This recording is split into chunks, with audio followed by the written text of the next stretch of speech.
And good evening, ladies and gentlemen. Welcome to tonight's live stream broadcast. It's Greater St. Helens League action, the league opener here at Longview Memorial Stadium for the visiting Hudson's Bay Eagles and the R.A. Long Lumberjacks. It's good to have you with us once again, Nick Sisson, and special commentator, once a year at least, head coach of the R.A. Long boys basketball team, Mr. Jure Key.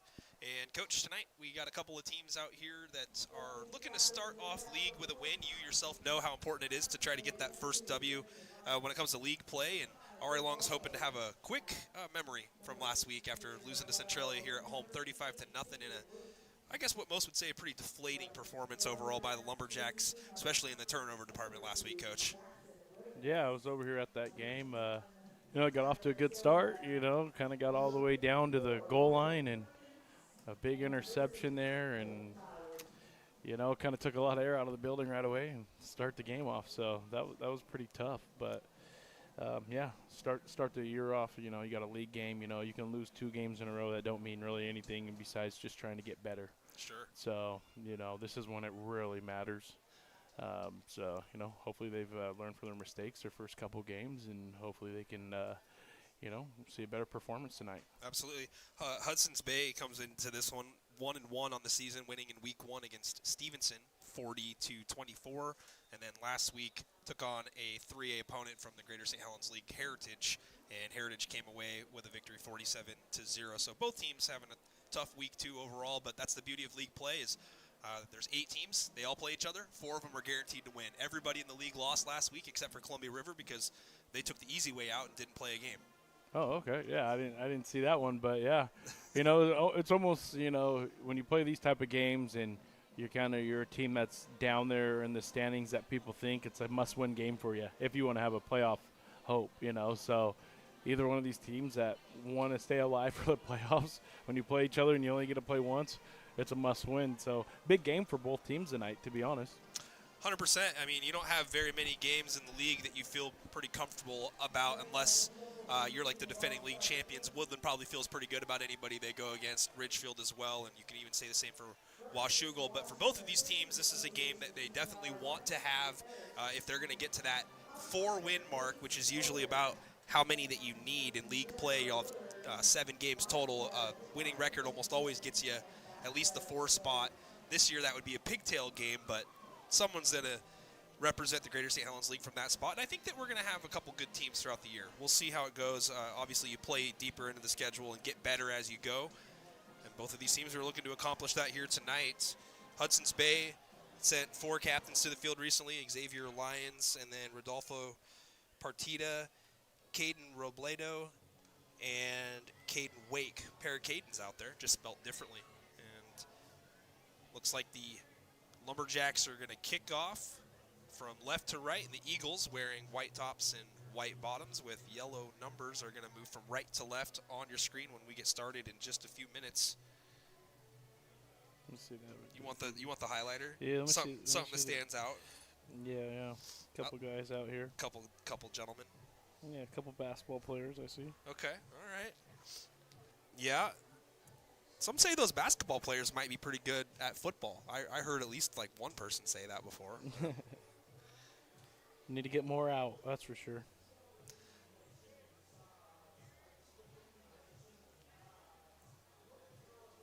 And we're just a couple more minutes away from kickoff here, folks. Last chance to grab those adult beverages and get yourself comfortable for this evening's game. We'll be checking in on some other games around the league throughout the night and try to keep you posted on that. But a big one in front of us here tonight at Longview Memorial. The Lumberjacks. A couple years ago, Coach, they got tricky in a game that you were here with Columbia River, the opening onside kick, They did. One of those things that I would have circled right now if I had it written down in front of me, but instead it's just in my head.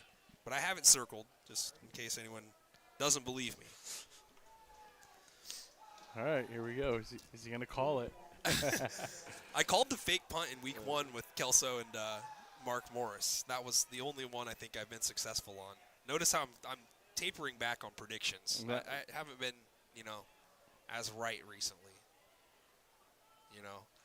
I don't know if I told you this, but I ran into to Jamal Holden your former assistant coach, and we chatted for like 30 minutes at the grocery store the other day, and I was mentioning to him, I'm like, it's like, hey, you remember that time when you got on me about saying that you and Mark Morris were going to split or something like that? I'm like, yeah, that's really not that bad, you know? He was like, oh, we'll see. There's a little low split. It was close. Not quite the onside, but it's picked up by the Eagles, and crossing the 40-yard line is the returner. And getting it out to the 42 was number 23, Maishan Cadiz. And the Eagles will have good field position here for their first snap of the game. 11:52 to go here in the opening quarter. Again, Nick Sisson and head coach Jureki in the house. Coach Fowler's watching at home and says Jureki is a stud. I don't know how he knows that. But what up, Fowler? I don't know about that. That seems kind of... I'll give you the benefit of the doubt, Coach. So the Eagles come out with a freshman quarterback starting here tonight, Jackson LeBlanc, as he is in the shotgun. And he's got a slot to the near side, and he's got a tight end off the line, and back to pass across the middle. Man is open, and it's off his hands, incomplete. And Ethan Moraine was on the back side of that as a safety there, Coach, and almost got a tip drill interception there on first down. But all in all, good protection on the play for Hudson's Bay, and a good ball, just not hauled in. Yeah, that was a good pass. Just got to catch that, but could have been an interception right there. He was close, the Ethan Moraine kid. Solid week for him last week. I remember seeing him. He was kind of a spark at wide receiver for them.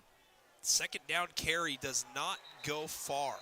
A gang tackle. The first there to slow it down was big number 60, your boy Colton Lothry. Okay, yeah. One of your basketball guys. Yeah, coming out this year. Hoping to help us out a little bit. Played a little bit this summer. He was at Heritage when he was a sophomore. Was an honorable mention playing basketball, and then he didn't play last year being here. Just played football, and, you know, I said, hey, we got to get you back out on the basketball court, so hopefully you can help us a little. Rumor is that you're happy about that. So yeah, no, for sure. He's a big boy. Give us a little physicality. Trips to the near side and back to pass. LeBlanc throws that one in coverage, and it is picked off. The Jacks come away with a big one, and it's the quarterback, Jackson Rivenis, who plays defense also. And instead of turning the ball over like he did last week, he generates one for himself. Hey, there you go. And the Jacks are set to go to work as Jackson comes away with the pick with 10:58 to go. An early momentum play there by the Lumberjacks coach. You love to see that early in the game. And for those that had a chance to watch last week, or at least rewatch it, I know you were in attendance, Coach, like you mentioned, and you know the game just kind of started off as an offensive coordinator's dream. The Jacks just drove down the field and then stalled after picking up about 60 yards, and we're going to get a flag here immediately on 1st and 10, and it's a false start on the offense. So the momentum plays, like we've talked about, right? You want to start off on time. It's going to be 1st down and 15 now for the first offensive play for R.A. Long. But there were good signs, I guess, is where I was going with that before the flag, Coach, is that they did some good things. They drove the ball down the field as Rivenis has the diesel formation split off to the left. QB draw. And he's going to inside trap. Yep, and it's well read. Coming in on the backside with a slam. That is number 45 on the program, and that is Captain Rodolfo Partida. And Partida made his presence felt there from the backside. Great pursuit there, Coach. Yeah, I would think that, you know, Hudson's Bay watched some film, and they know Ari Long ran the ball with the quarterback. So, you know, they're going to probably key on him a little bit here, and hopefully, you know, some passing opens up, and there's a QB draw. And right now, on the first two plays, the defense is doing a great job of filling the gaps and winning at the line of scrimmage. It's a 1-yard gain for Rivenis overall. It's going to be 3rd down and about 17, so that penalty really setting the Jacks back a little bit, but could just as easily be 4-down territory with about 8 to 11 yards here. And otherwise, with the Jacks still in their own territory. Could probably call the special teams. In the backfield is Tyler Sylvia, along with Rivenus, and Rivenus has got a bunch formation wide to the top on this third down. And a long count, snap comes, and it's a quick screen, and it's airmailed to the Eagles bench, incomplete. So with 9:37 to go here in the opening quarter, the Jacks don't go anywhere. They'll send the special teams unit in to punt this ball away, we think. By the way, does that count as an onside kick for the beginning of the game, or is that? I don't think so. I would say no. Hey, it was pretty close, though. If it was, it probably wasn't, but I mean, if it was you making that prediction, I would definitely be like, no, you know just as well as I do that's a squib kick. You're right. So I wouldn't give me the benefit of the doubt at all on that one. No, you're about 50% right. Sure. I'll give you 50%. Sure. Not 100%. Yeah, yeah. That's actually not too bad. Yeah, that's a solid percentage. And this punt is off the end of a foot, and it's going to wobble out of bounds. The good news is there's no return, and the Eagles will have the possession at the 33-yard line of R.A. Long here in just a couple of moments' time. 9:30 to go. And the Eagles will be looking to keep the ball on their side of the field here with Jackson LeBlanc getting the start. He's 0 for 2 so far, delivered a good ball right on the money to his tight end to start the first play of the last drive, but the third down forced a pass that was intercepted by Jackson Rivenus. So first down and 10 now for the Eagles.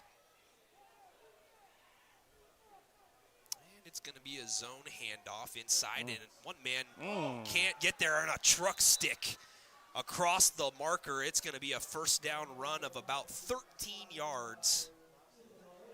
That was quite the right stick up there, Coach. Just put the shoulder down and went right into contact. That is, I think, number 4, Messiah Jackson on the carry. I'll have to double check that. It was number 2, Lyons. Xavier Lyons. Okay. That's why he's the best color man in the business. And right in front of us here, it's going to be another handoff, and Lyons has got some space looking to get to the outside. Now he cuts it up to the hash, and he crosses the Lumberjacks 40-yard line. Did the ball come out? And the Jacks are pointing, and they have the ball, but did they rule him down? No. Nope. It is R.A. Long football, a fumble on the way down.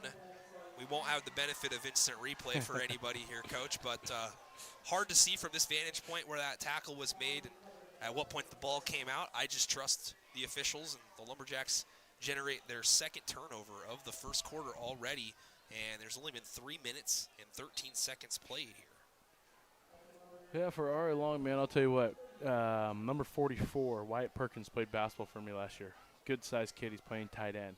You know, I'd like to see them try to get him the ball once in a while. Even, you know, he's a strong kid. I'd like to see him even maybe give him a couple handoffs down the middle. We do have a first down handoff. It goes to the tailback. The second man through on this play is Sylvia, and Sylvia gets 1. It'll be second and 9. Yeah, Perkins, has pretty soft hands for a big guy. He's had a couple of opportunities already this season. He can move, man. I'm telling you, he's a big boy, and he lives in the weight room. You know, like give him a couple fullback dives or let him run it a couple times, not just throw it to him. Like, get the ball in your best athlete's hand, and he's a guy that needs to touch the ball once in a while. And there is a flag, and it's going to be a false start on R.A. Long. That's the second false start penalty on the Jacks here in the quarter. And it'll bring up a second down and 14. So Jacks moving backwards a little bit here, Coach. See if they can't put together a positive play. Not to say the Sylvia run wasn't positive, but, I mean, when you're netting 1 and then you're going back 5, you're losing 4. So I went to Kelso. I was going to say, that's some good math there. Not bad. That's right. Handoff goes to the first man through, and there is a seam. And crossing the 40-yard line, brought down at the 43, is number 14, Traden Chambers King. I think kids are liking the hyphenated names more and more.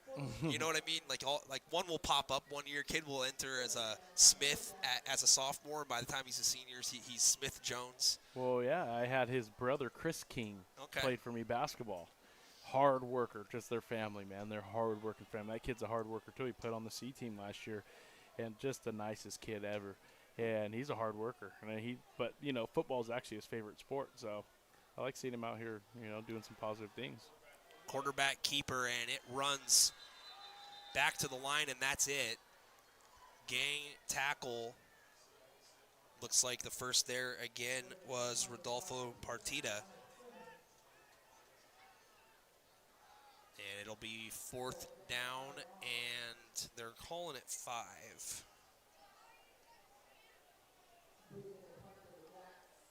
Jacks are going to bring the special teams back into the ball game here.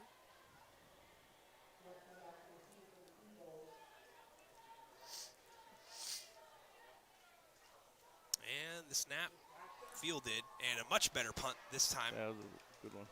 And that one's muffed on the carpet, Oh, and a dive. Let's see, the official's right there on top of it. And it looks like the Eagles maintain possession. They do. It was Messiah Jackson who muffed that one, but avoids catastrophe. That could have been a 3rd turnover in the very early parts of the ball game. 6:12 to go, by the way, with where we're at in the first quarter. No score between Hudson's Bay and R.A. Long. So far, though, I think that the Eagles' defense has been pretty stout at the defensive line here in the early parts of the game, Coach. But the defense for R.A. Long has been more than formidable. And it will be 1st down and 10 now for the Eagles as LeBlanc checks around and surveys the defense. Might have been an early start there, and it's going to be a false start this time on Hudson's Bay. It'll be 1st down and 15.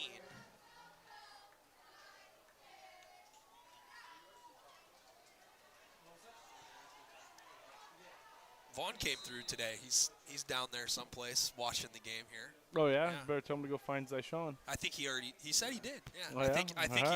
he's posted up with him. He's starting at right tackle tomorrow. His first start ever as a 5th grader. Nice. Yeah, it's only his 3rd game. So super proud of him. They're taking on the other Longview Cobras team. We already played one of them as the first play of the drive is a handoff that goes off right guard. And it's a carry there for Lions. Lions gets about 3.5. And it's going to bring up 2nd down and about 12, I would say. 11 if you're an Eagles fan. We'll put the 11 up there just to make the Eagles fans happy. So.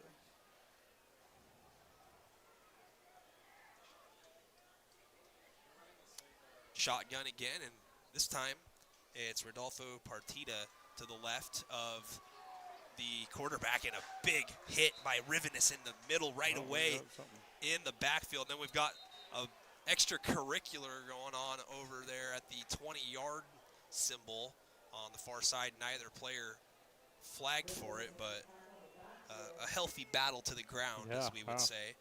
Rivenus with the tackle for loss, so add that to the resume for tonight. It's a loss of a yard, so it'll be 3rd down and 12. But Rivenus doing a good job so far here.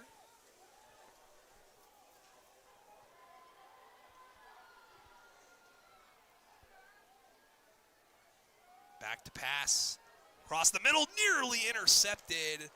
Ball was over the intended wide receiver as well. Trayson Gregory was in the neighborhood. And again, good protection, though, by Hudson's Bay. Plenty of time for LeBlanc to sit back there and survey.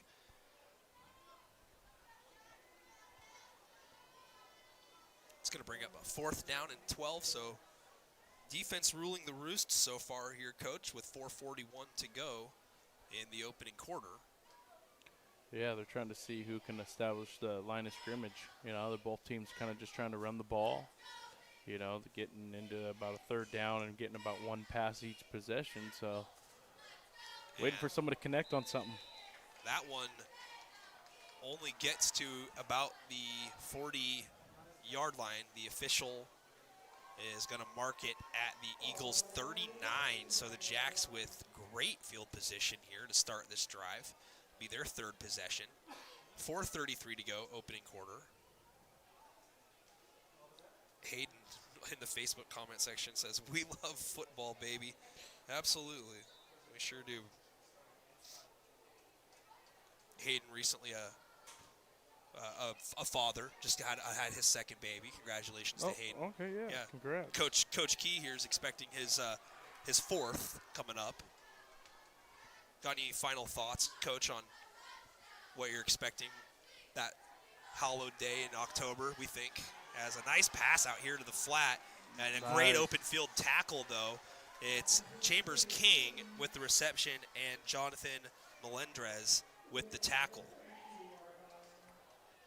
Yeah, man, we're just ready. My wife's ready to get this baby out. We're ready to have one here and, get things moving along. She's kind of miserable right now, so we're about 6 weeks away. So hopefully here soon. Did you want to share with anybody the name that you guys had picked out, or is that top secret information? Yeah, we're having a boy, Zaire. Okay. So, our son, Zyshawn, daughter, Zareya, other daughter, Zendaya, and Zaire. So there was an opportunity for your guy there, Coach, on a trap play. Perkins came around, but again, the defense stays home. And in there to blow it up is Landon Kemper of the Eagles. It's going to bring up third down now and about 4.5, just under 3:30 to go. Lisa says congratulations to you, Coach. Oh, thank you.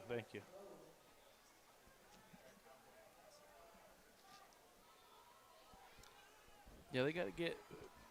I'm glad my guy touched the ball. We got to get him downhill. He ain't juking. I'll tell you this right now. He ain't juking nobody. Side to side. He's got to go. He's straight forward. Hard count here. No one moves. Now, Rivenis throws to the flat. There's a nice little concept. A little hitch route. First down. Yeah, we call that like a Z stop there, Coach. A little slant look, and then he just sits down expecting some zone coverage, and he picks up about 5.5. And that's a first down. That was Ethan Moraine. And like you said, Coach, earlier about Moraine, last week, getting open wasn't the problem. Right. I mean, Ethan ran some really good routes. Yeah. He just wasn't able to locate a big ball, in the first quarter. Yep. He got loose a couple more times. Another one bounced off his hands. I think he did finish with 4 receptions still in the game. He was the most targeted wide receiver for the Jacks here on first down and 10. They're going to go to Chambers King, and Chambers King is met immediately in the backfield by Danny Garcia. So Garcia gets into the offensive backfield and forces a loss of about 2.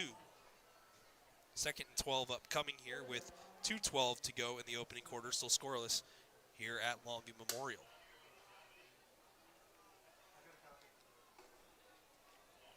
Yeah, that line's got to get a little bit of a push right now. I mean, we got some big boys up there in the front of that line, man. And I think we're a little bit bigger than their line, so we can get a little bit push and establish something. Motion comes across, and it's a fly sweep to the motion man, an in-and-out juke, and in a second, and this one doesn't fool the second defender. But running across there was Mario Mendez, and Mendez looked like he could have picked up some positive yardage if he just turned it up at the hash there before trying to do the second in and out. At least you fall forward in that scenario and maybe gain a couple yards. Instead, the east and west goes backwards 2 yards. It's third down and 14. Yeah, I got by that first guy. He kept trying to go outside. Just should have cut it up right there. That was a good, made the guy miss the first one. Yeah, the initial move was. Got a turn. Yeah, the initial move was great. Yeah. The coverage was there again on the backside for the Eagles, but the help defense.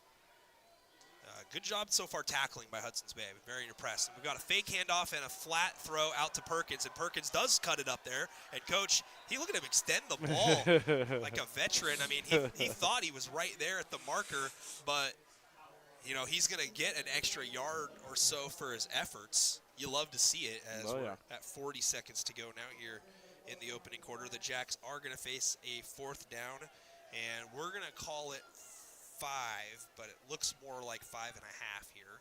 And I don't know if the Jacks are going to take this all the way down or where the play clock is. I would think they have one play they got to run here before we get out of the first quarter.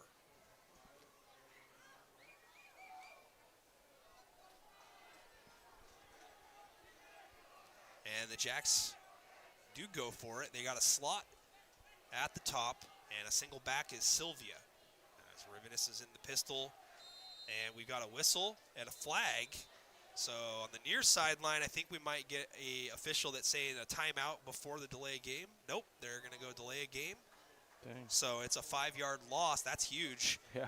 With 1 second to go, wonder if there was a miscommunication there on what the Jacks were trying to do, and I think Coach Barker's barking out at the refs that saying, hey, we wanted a timeout there. But that's not going to happen. Instead, it's going to be 4th down and 10 after the penalty.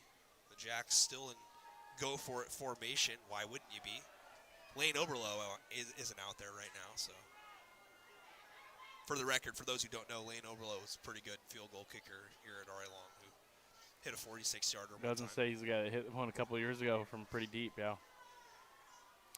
Hard count, and now Rivinus does get the snap, and now he's rolling opposite. He's going to throw it to flat, and it's incomplete, trying to get it to Sylvia, but pressure off the edge forced Rivinus to get rid of that ball, and the Eagles defense stands. And again, penalties there, Coach, is a big reason why RA Long didn't have an opportunity to use more of the playbook on a 4th and 5 instead of 4th and 10. But overall, that is the end of the first quarter, by the way. You got to be impressed with ultimately how both teams have been playing on the defensive side of the ball, leaving a lot more to be desired by the offensive coordinators, though. Yeah, not many yards in that first quarter there. A couple turnovers, some penalties that are kind of hurting Mark Morris, R.A. Long. They're getting behind the sticks early. I mean, every time they've touched the ball, there's been a penalty. Not offsides, but a false start or delay a game. Got to kind of clean it up a little bit.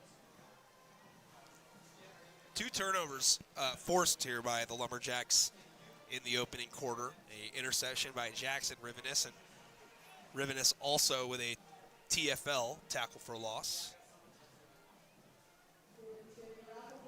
Didn't see who jumped on the fumble. I don't know if you saw that earlier, Coach, but Yeah, it was Colton. okay, Lothry Yeah. with the fumble recovery. Jacks haven't turned the ball over yet, so they are winning the turnover battle 2-0. The game within the game, as they say. Wow. And a big thing with both these teams right now is keeping each other from the big play. Absolutely. They're getting a couple of yards here and there, but once one of them hits that big play, I think that's what they're looking for. So just kind of, if you can make both these teams kind of earn it all the way down the field, could be a pretty long game, but just don't give up the big play right now. And the Eagles will have it 1st down and 10 here to start the second quarter. And back to pass LeBlanc under pressure. And he pulls it back at the last second. Faked me out here behind the camera. I thought he was going to let that one go. He must have really good hand size to be able to pump fake like that and pull the ball back in without losing it. All in all, it's a gain of 1.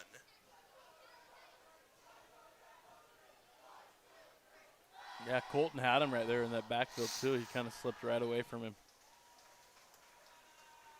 Yeah, I mean, overall for a freshman quarterback in LeBlanc to feel the blindside pressure and to roll away from it and not take the hit, that's pretty good. Slot to the top, shotgun formation here for the Eagles, and it's going to be a handoff, and coming over is Lothry to get on the back of the ball carrier.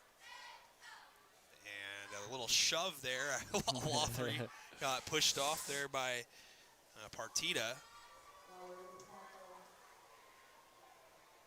But Partita does pick up about 6 or so on the play. 3rd down and a long 2 for the Eagles.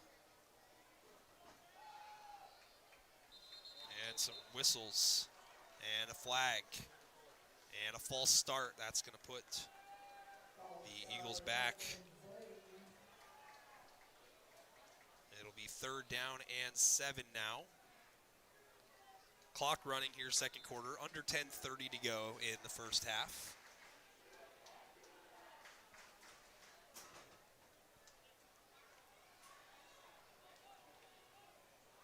Looks like a trips formation for the wide receiver group to the near side here for the Eagles. Single to the far side, and LeBlanc gets the snap. 3-step drop, fades it, high pass. Good job there by the wide receiver to get a step on the defender, but the ball just a little bit overthrown, trying to get it to Gregory on the run. But a nice play design there. Just a timing thing and a depth perception throw. It was just a little bit overthrown. But that brings up 4th down now and 7.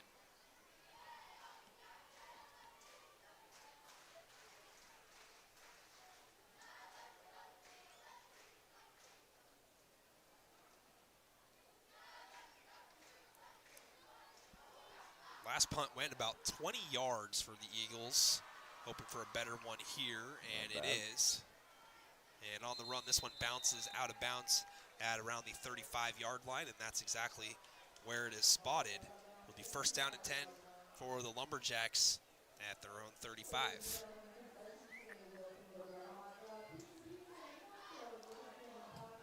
Well, again, it's Nick Sisson as always, and Jure Key here tonight at the Longview Memorial Stadium for R.A. Long and Hudson's Bay. Glad to have you all with us. Be sure to share the live stream link with friends and family and let them know you can tune in and watch the game now or watch the game later, which Coach Key has never done, ever. I'm always watching it later. Saves me some time once in a while, then I can Coach Key should have called a timeout. Yeah, no one says that. I'll message you. Yeah, you thought I should have called a timeout, huh? Yeah. Why don't you come coach? Yeah. Swing pass out of the backfield, and that is a huge hit. And a flag was thrown on the play, but as for now, it's a tackle for loss. Partita getting there, and he's been all over the place here in the early going. So let's check the flag. It looked like the pass was a lateral there, Coach. Like the Jacks might have been thinking about a second part to that play. And it is a penalty against R.A. Long here. It's going to be holding on the Jacks. I think they called that on Colton right there when they kind of hit him. He hit that guy on the outside. It kind of was a weird play, though. It kind of looked a little awkward there. Like,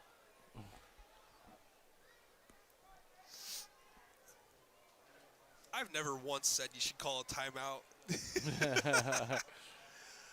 I mean, if you don't start every game, having every team you play shoot 75% in the first quarter, you know, we wouldn't even have to contemplate these things. Ball's on the ground.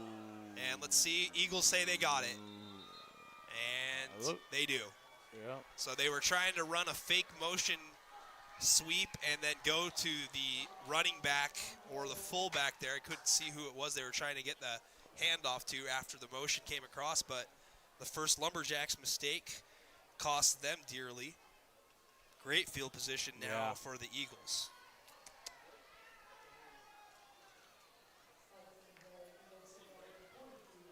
So this will be a big victory here for the Lumberjacks if they're able to hold Hudson's Bay to 3. And the Eagles can make it feel like more than 6 if they can get into the end zone here. 1st down and 10.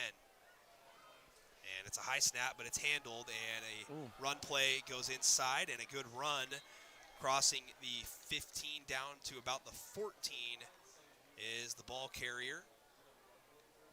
And that carry was by Landon Kemper, number 3.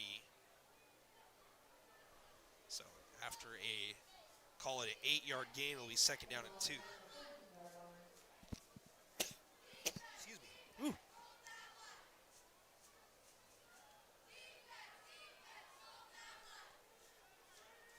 Eagles spread it out a little bit here. Running back off to the right of LeBlanc here on a 2nd down and 2. And it's a handoff. And a little bit of running room there.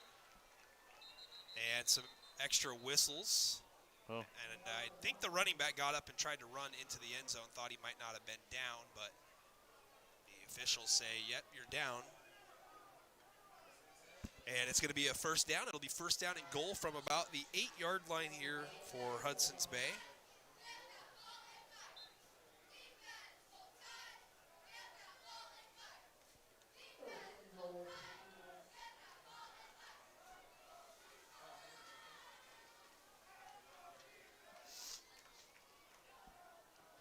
And LeBlanc hands this one off up the middle, and There we go. a good job there on the tackle by Jackson Rivenis. Partita with the carry gets about a yard. Second down and goal from about the 7. And the clock operator gets the clock going here at the stadium. There's 8:12 to go here in the second quarter.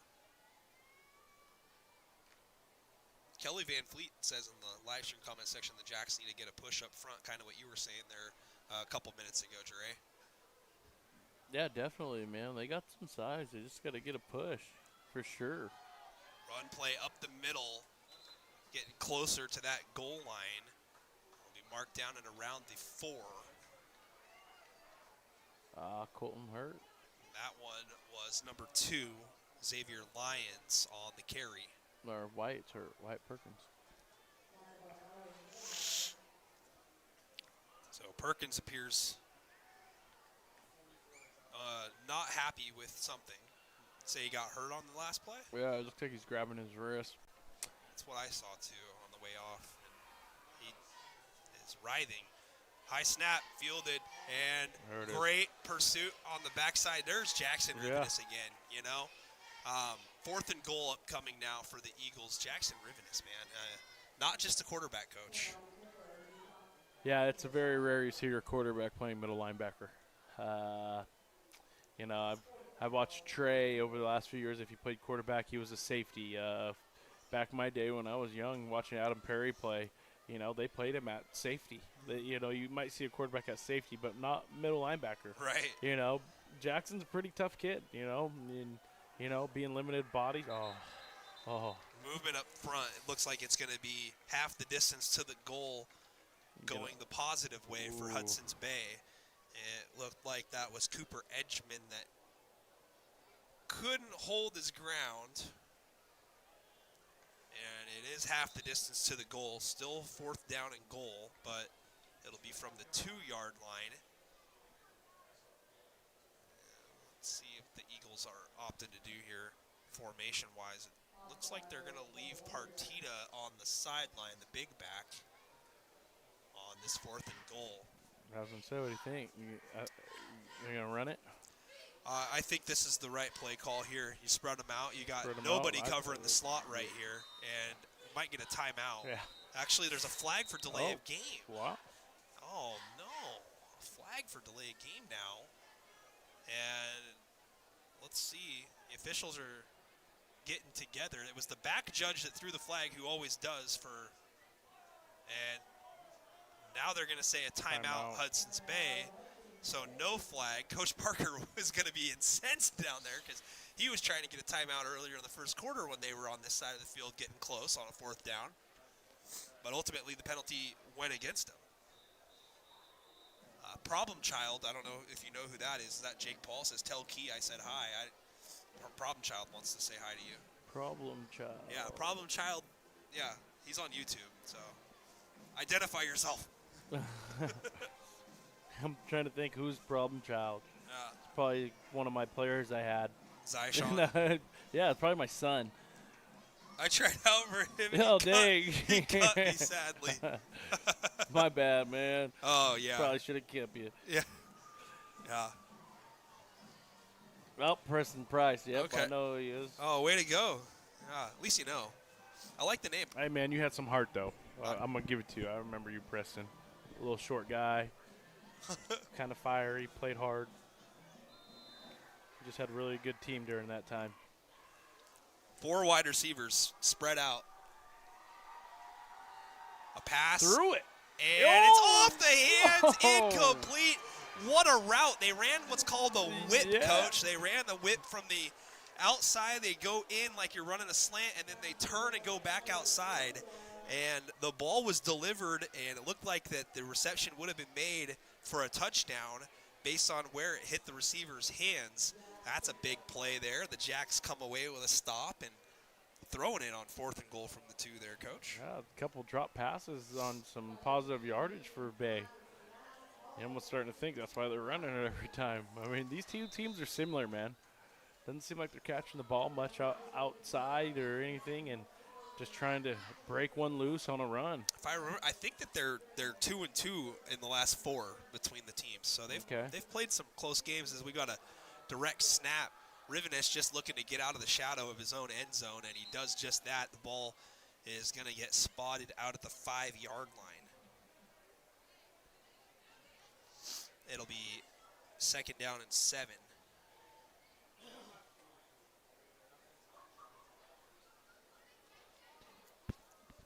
Mr. Mark wants to 1v1 you. I don't know who Mr. Mark is. Is that like a? But that's a loss for Mr. Mark. Is that like a video game challenge? Yeah, like what? Are we playing street hoops? It's one of them too little type games. And a pro set and a quarterback sneak, and they're just running right behind the big man. And Rivenes' quarterback sneak is going to get a first down, Coach. About a 7-yard QB sneak there. And that one looked like it went right behind Nikolai Svetskov there. Nikolai, he's a good-sized man out there, 6'3", 365. Probably want to try to run behind that guy. They've got 6'3", 365. They got Colton on the line, 6'5", 250. Colton Stone, 5'10", 245. They got some big boys. Oh, it's Anthony's dad. Oh, man. Changing your tune at all? Or are you going down? Yeah, I ain't taking no L to Ant's dad. He can play, though. Oh! Play action to your boy, Perkins. And it goes off his hands. He probably would still be running. That was a little over the shoulder right there. Yeah, that was a great play design, but just didn't work out. No, Marcos, he can play, though. But I don't know if he can even beat Anthony. You don't think so? No, I think Anthony's got him now. I don't know. Yeah, he's about as tall as him now. I don't know, man. Marcos got that. He's got a little size on him. Could probably post him up, but I think Ant's going right around him. I don't think Marcos needs any help. That might be 11-0 Marcos. I just don't see how Ant gets inside and scores. Maybe he's gonna have to get around him, but we gotta pass out to the flat here, and Perkins targeted once again. That time, good coverage by Hudson's Bay, and it's incomplete. 4:23 left here in the second quarter. Coach Key and I are having fun with the audience here in the live stream comment section, as I always try to. Always try to include the viewers. I don't know. There's just something about old man game basketball. You know, when you get to 40 and you go to the gym and you're playing with the young kids, you know, like you've got moves they haven't seen before. You know, patience, by the way. Patience is huge in 1v1. You know, you don't just throw up you don't throw up the first open three, you know. Unless you're like Cam. Cam will just sit out there and shoot threes the whole game. I'm showing him this live stream. I'll tell you what. Oh, right there. Rolling to the near side. Moraine wide open. Just going up the bounces field. Off, and another, and now tackled from behind. Yeah, that was he almost gave away the first down there, Coach. But he manages to keep it, marked down at the 25-yard line. Good job by Rivenes to roll a little bit and find someone open. Moraine did a good job stopping. Yeah, Jackson's, he's used to taking off and running. He kept his eyes downfield and stayed patient and made a good pass. He's had a couple of passes where he's kind of overthrew the guy. Not much touch, but he put that one right into his chest, right into his pocket, and it was a good pass. And on the run. Good job. First down and 10 now. Jack's converting a third down and 10 here. And it's a run to the right. Rivenes shoulders into contact, falls forward, which is big. And it's going to be a gain of about 3.5.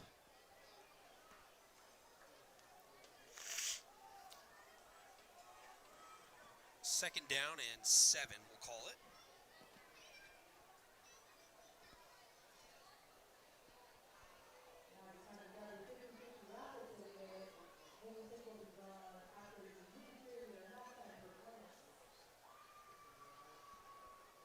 Shotgun formation, slot to the top, and it's a run towards that spot. And Rivenes again, shoulders into contact. He turned the linebacker around.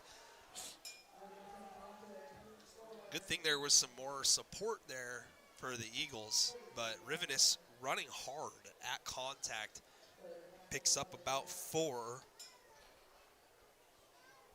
It's going to bring up a third down. We'll call it 2. Clock still running with 2:35 to go in the first half. Scoreless at Longview Memorial between Hudson's Bay and R.A. Long. Same formation here. Let's see what Rivenes is going to do. The linebackers are creeping, expecting it.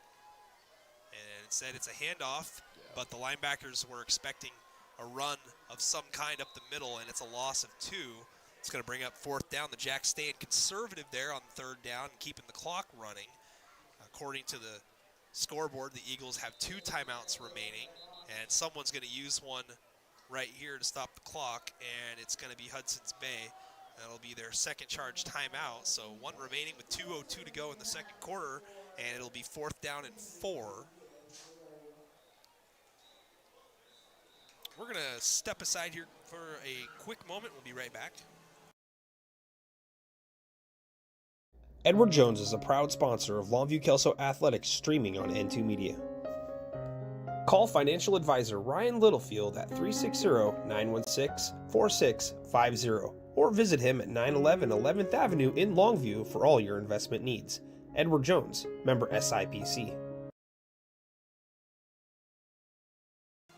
Back here at Longview Memorial Stadium, 2:02 to go in the second quarter. It's a 4th down and 3 for R.A. Long. They're on their own 32-yard line. Out of a Hudson's Bay timeout we come.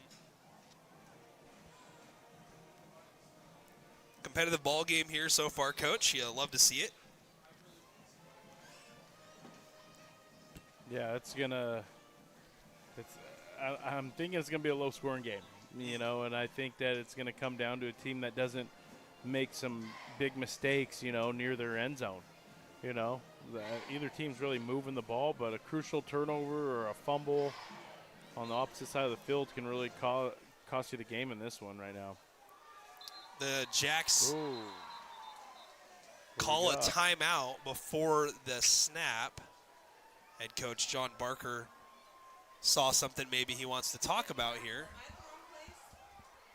What's that? 50-50 raffle. Oh, yeah, 50-50 raffle. Let's do it. Trying to get some money from you. Timeout, yeah. Yeah, barking up the wrong tree. I heard all the money's at the cow deli these days. Man, I wish. Yeah, I'm excited for you guys having the remodel. I know it wasn't planned and probably wasn't God's design necessarily to have that happen, but the place looks nice. I really like it, and it's always been a great place to go and dine at, but it's always good when you got good local people around, too, that are running it. Yeah, Sponsors of Blast Zone Media, by the way. Yeah, we just sponsored that. It's awesome, it's kind of a blessing, though. It kind of sucked that it happened and being out of work a little bit, but got a brand new restaurant on the inside. It's really nice in there, so, we got a lot of our supporters that, even during those tough times that came in all the time and just, wanted to keep us afloat or bought gift cards while we weren't up, just didn't want us to close down. So, this community's great, people supporting us and stuff, so we really appreciate all of our people. That's one thing I really love about being in a small town is that, people come together, especially when people need help, Yeah. And the Jacks are going to do a tricky formation here, and they are going to go tush push. I think they're trying to draw them off sides here, Coach.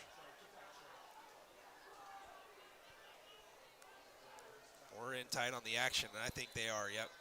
And they're going to Okay. call another timeout. Now, I believe in the pros, that's illegal. That's a flag. And the pros, you're not allowed to call 2 straight timeouts. Oh, okay. You can alternate timeouts with the Yeah. other team, but you can't call 2 straight timeouts in the pro ranks. I did not know that. Obviously, in the high school ranks, it's a little different because the officials didn't throw a flag there on that one. In the pros. In the pros, yeah. I'm giving away intel up here.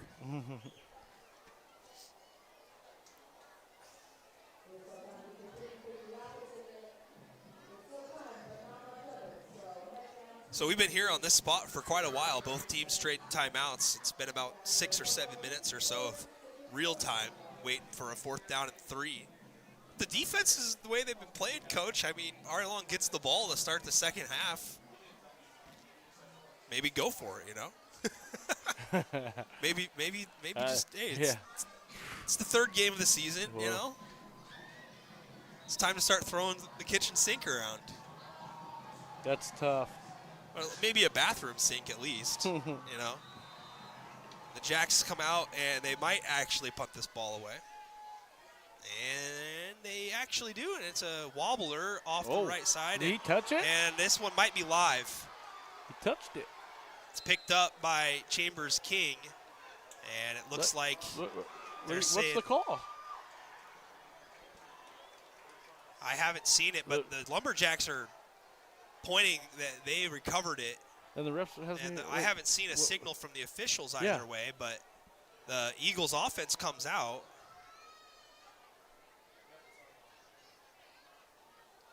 And it looks like the officials are saying no touch. This happened last week. That was a little awkward there. I mean, something like that happens as close. You're just standing there. Well. Either way, it's okay. 1st down and 10. Now we're trying Hudson's to run our Bay. defense on the field. And the Eagles going deep. Man open! Oh! Man, you called it, Coach. Perkins late getting on, and the Jacks kind of asleep at the wheel. And a great play call there. Just a little bit overshot. You know, one of those situations where you're a young quarterback, you're not going to get too many opportunities where you're going to see your wide receiver just streaking, you know, all alone. So definitely will be one that Mr. LeBlanc circles. I think they might try with that Lions, the running back number 2. He was the one who beat everybody. That's a great pass and a great ball and a big hit. And we got 3 players down, no flag, but it looks like Ethan Moraine is down, and the wide receiver, I believe it's Lions. Yeah, I think that was number 5, Gregory. Was okay. Yeah. Yep, Gregory. Gregory was the one who ran that same route drive ago, and it was overthrown a little bit. Yeah. But they went back to that play, and a much better ball this time from LeBlanc. Oh, well, we got our. And it looks like the trainer taking him off. Look at her. She's got him up. Yeah. Moraine is being carried off the field. And that's not a bad sign, because if it's a head-neck injury, you're not doing that, Coach. You're laying him down and calling for some support. But Moraine is here on the sideline being tended to. So backup safety enters the ball game here as Brady Keller trips to the near side. Eagles go to the flat, and this one is just a little bit out of reach. Travis Blackman trying to get to the flat here and possibly make a catch and run up the sideline. Minute 32 to go, and it's going to be 2nd down and 10. Ball spotted on the 50-yard line, by the way.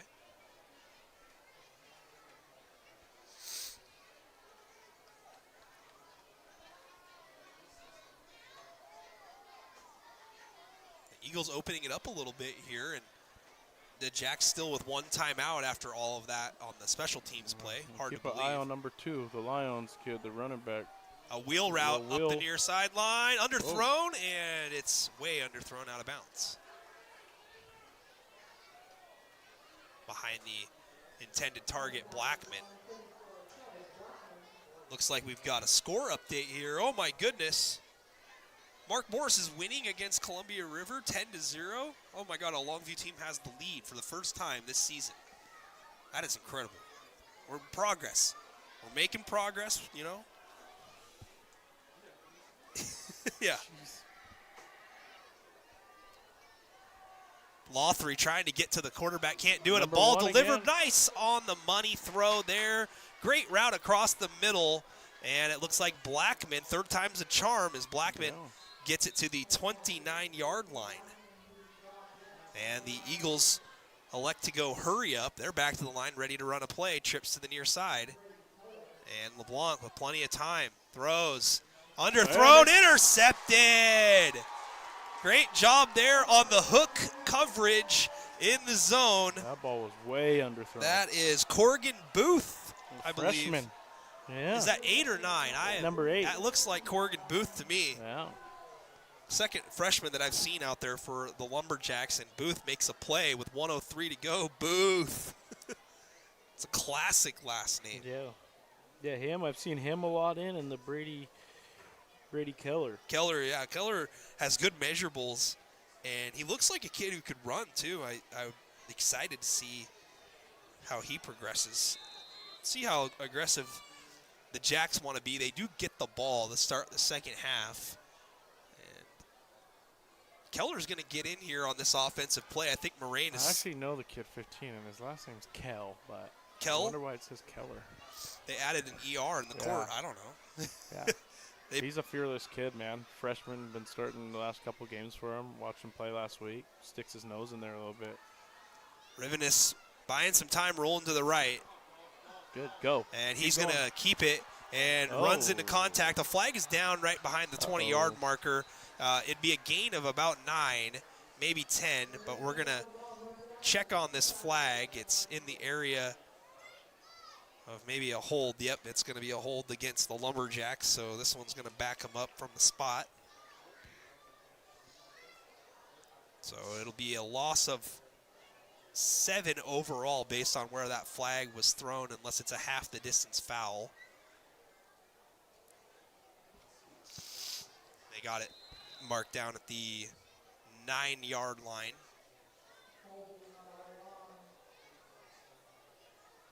So it'll be first down and 16 now.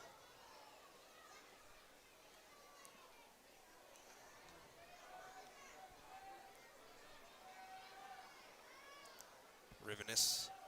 Looks like Sylvia behind him. Rivenis back to pass. Stepping up. And throws across his body, and it's picked off. That's not it. And a spin move out of a tackle. Up the near sideline to the 5. Pick 6, a touchdown. Hudson's Bay. Ill-advised throw across the body, and it results in the same result. A pick 6 for Hudson's Bay just before halftime. Number 5, Trezon Gregory with the interception and the return. What an individual effort. Jared in the comment section says it all. Oh, buddy. Yeah, that is a tough one. I get it. Trying to. Oh yeah.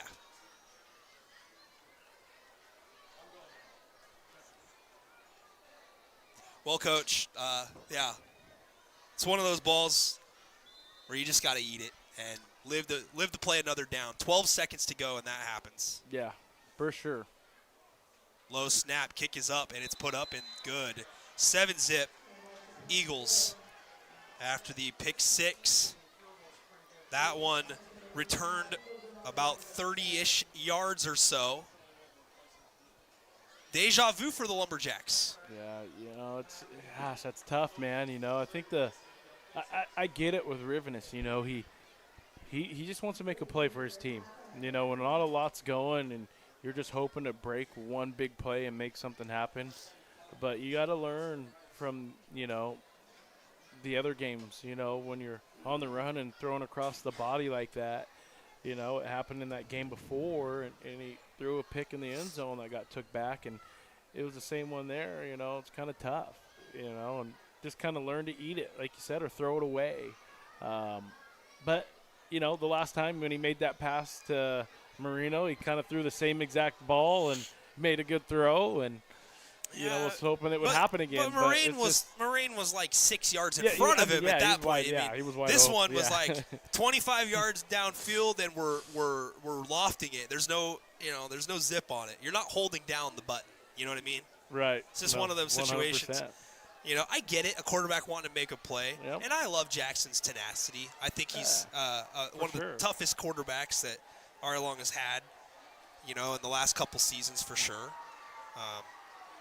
Yeah, just one of those plays. You know, we got a good comment here, coachable moment. Well, there was a coachable moment last week too. So, at some point, you know, these moments have got to be, you know, flushed down the toilet. As a senior leader, you know, those are the plays that you just kind of have to know better. You know, and it's hard talking about, you know, kids when you cover them because, you know, I don't want to say anything negative about, you know, Jackson and his playing habits or anything like that. The only reason that R.A. Long would be in a game to win is because their quarterback is leading exactly. them, I mean, he's the best athlete they got. Let's be honest. I mean, he plays quarterback and middle linebacker for him. He led him in rushing with almost 100 yards last week. Right. So, like I said, he's just trying to make a play because he knows he's got to. You know? So, you know, it's not a knock on him. It's just, you know, if you want to be better at the position or something, that's just something you learn from. That's all. Yep. It's football, man. It's life. You know, you get knocked down, make a mistake, thought you had something, and turns out it wasn't there. Jacks don't appear interested in taking a knee and getting out of here. 12 seconds left here before the half. First score of the game goes to Hudson's Bay. And Rivenis keeps it, running off the near edge. Tucks it up inside. And right now, the Jacks are going to just get off the field and head into the locker room trailing 7-0. The Eagles with the huge momentum play heading into the locker room. Jacks set to receive the second half kickoff. And we're going to take a break. We're going to keep the camera rolling for everybody on the cheer staff halftime show. And then Dre will tell me why that was a really, really bad decision later on here, probably when we come back. But 7-0 all in all. The Jacks played very tough on defense. They have not allowed any points themselves. So some positives to take into the locker room and to take a deep breath and maybe collectively come back and put your best foot forward. So we're going to take an audio timeout here, folks, and we'll be back in a few.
All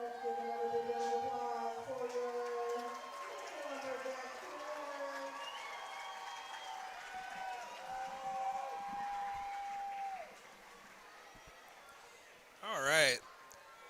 Those are the junior cheerleaders for the R.A. Long Lumberjacks. 7-0 Hudson's Bay at the half. And we got roughly 9.5 minutes or so on the game clock here at Longview Memorial Stadium until we're going to kick off the second half. Appreciate everybody being with us here tonight. Nick Sisson alongside Jeray Key.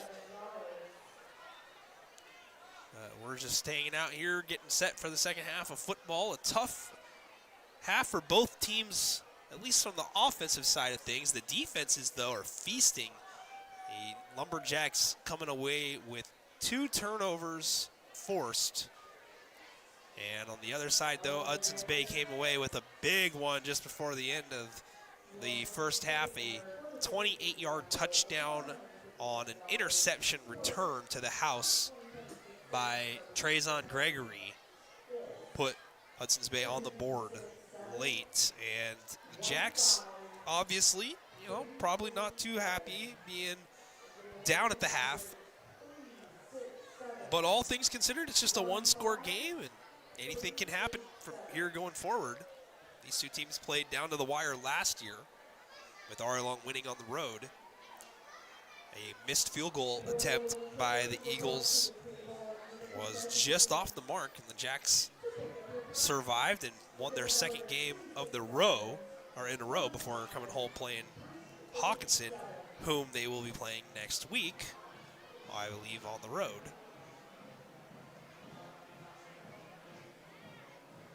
But at the half, Jackson Riven is having a great first half overall besides the interception thrown. But he's in on a lot of tackles defensively. He also came away with one of those interceptions that the Lumberjacks defense forced. But the Jacks have been trying to get the ball into the hands of Wyatt Perkins if possible, the tight end. And Ethan Moraine had caught a couple of passes, had to exit the ball game. It looks like it might have been a helmet that went down to the knee of Moraine. So hopefully he's okay and able to bandage that up and play the rest of the ball game, but always a scary injury when it comes to the knees. We got about 7 minutes now till the start of the second half, fans. So we'll take a quick break here, and we will be back with the second half and more right after this.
Welcome back to Longview Memorial Stadium, ladies and gentlemen. Just about set to start the third quarter.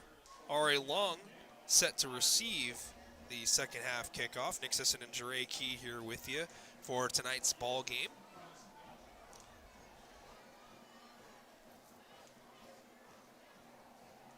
Well, Coach, based on what we saw there in that first quarter, both teams having a tough time finding the offense there, but Hudson's Bay found it just a little bit more. They were able to develop a little bit more of a passing attack there. Jackson Rivinus has been able to find a couple of receivers here and there, but what do you think the Jacks might focus on here to start this second half to try to get something going? Well, they might have to take a couple shots, right there when Bay moved the ball a little bit. They started taking a couple shots and connected on a couple passes. Like I said earlier, though, it's a team that kind of makes a turnover deep in their own territory, can kind of cost you a little bit, and that's kind of what happened there in those last seconds. So, a lot of game left to play, and both teams have turned the ball over, so we'll see. Speaking of a lot of game left to play, Columbia River now leading Mark Morris 21-10.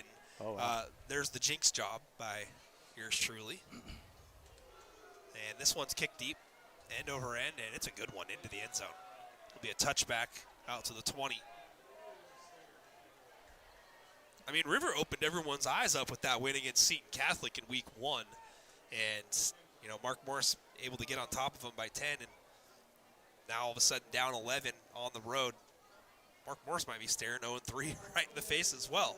When you're staring 0-3 in the face and you're looking at 3 teams that can potentially win their league, like what do you – how do you look – I understand how that goes, but the thing is like – it's tough because, early in the season, you want to build some momentum. You've been working hard all summer. You want to get a win or so, and then you go 0-3 and you go, do the kids still believe? So it's a tough situation they're going to be in if they drop that game. Rivinus trying to get outside, and it is blown up by number 54, Braden Johnson. Johnson pesky off of the defensive end position off the near side and just would not be blocked. Rivinus has tried to get outside a few times here, Jure, and hasn't been able to. And good pursuit on the edges tonight so far by the Eagles. Second down, 13. Yeah, it's a little bit of a transition for R.A. Long right now. Over the years they've had that kind of big play type of player, that they could try to make it downfield, and I think they're trying to find it. I think the best option is Ethan Moraine, and see if he gets going, maybe make a big play to him. Wow. Great form tackle there. Yeah. Tyler Sylvia on his back and then getting helped up by the culprit. And that is Rodolfo Partido, again, who had a great first half, gets in on another tackle. He's one of the captains for the Eagles, a senior.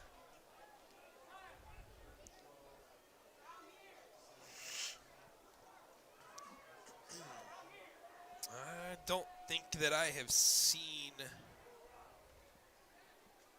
Yeah, no, he is. Moraine is back out there. So that is a good sign for R.A. Long to have him available. It'll be third down and about 12 now for the Jackies. Seems like he's got a solid matchup up top, too. We've got to try to take a shot to him downfield. Best option. And it's a screen intercepted, just thrown up, and it's picked off. That's a touchdown. And it's another pick six. Touchdown, Hudson's Bay. Their second interception return for a touchdown, and it's a big man touchdown, Coach. Number 50, Caden Robledo, read the tunnel screen beautifully and jumps up, picks it off, returns it about 16 yards for the score.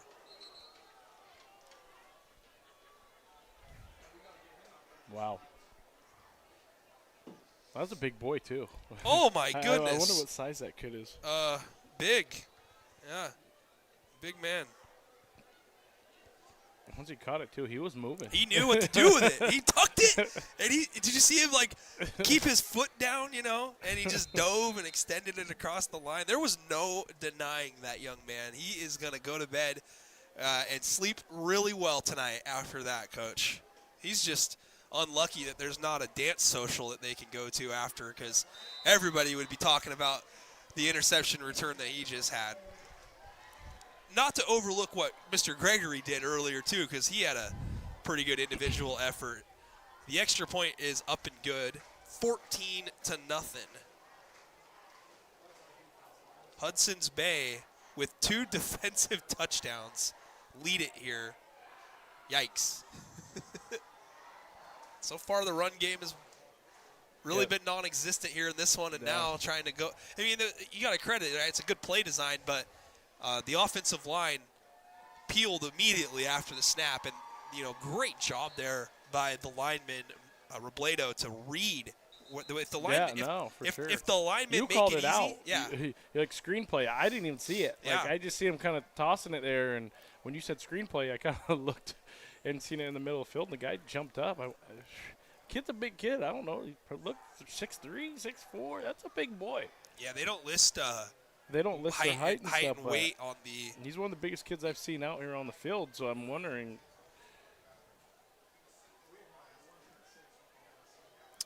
10-11 to go in the third quarter, and again, deja vu for Ari Long. You hate saying it, but that's the third interception return for a touchdown in as many weeks, 2 weeks, and then second of the ball game, second consecutive quarter. And it's just, I'm kind of more or less with what you're saying, Coach. Is try to read your defense and pick out, a matchup one-on-one. Where you're at least giving your wide receiver a chance to go up and make a play as the kick is end over end near side, and it's fielded backpedaling at the 10-yard line, and it's Sylvia cutting around, and he gets it out to the 25, and forward progress is going to mark him down at the 26-yard line. That's where Ari Long will start this possession, trailing now 14-0. Yeah, sports are similar, man. Like in basketball, I go out there offensively, I'll pick out a matchup for our team that I think we can attack. Defensively, we're a run and jump team. I pick out, a guy that we can leave, and it's just certain things like that. And here, it's the same thing in football. I mean, I watch a lot of NFL too. A rookie cornerback gets in there and he's matched up against one of the best receivers. They're going to attack it, you know. So, find your best matchup. That's what you got to do. Riven is staying out there. Might have been a flinch in the backfield on Sylvia. Instead, Mendez comes across. Fake handoff. Rivenis keeps. And again, blown up in the backfield. The edges are just closed tonight for the Eagles. That was Lyons on the tackle for Hudson's Bay. And it's a loss of 2.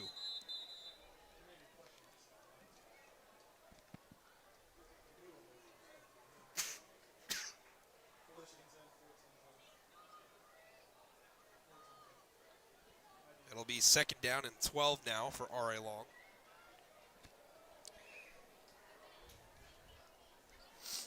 And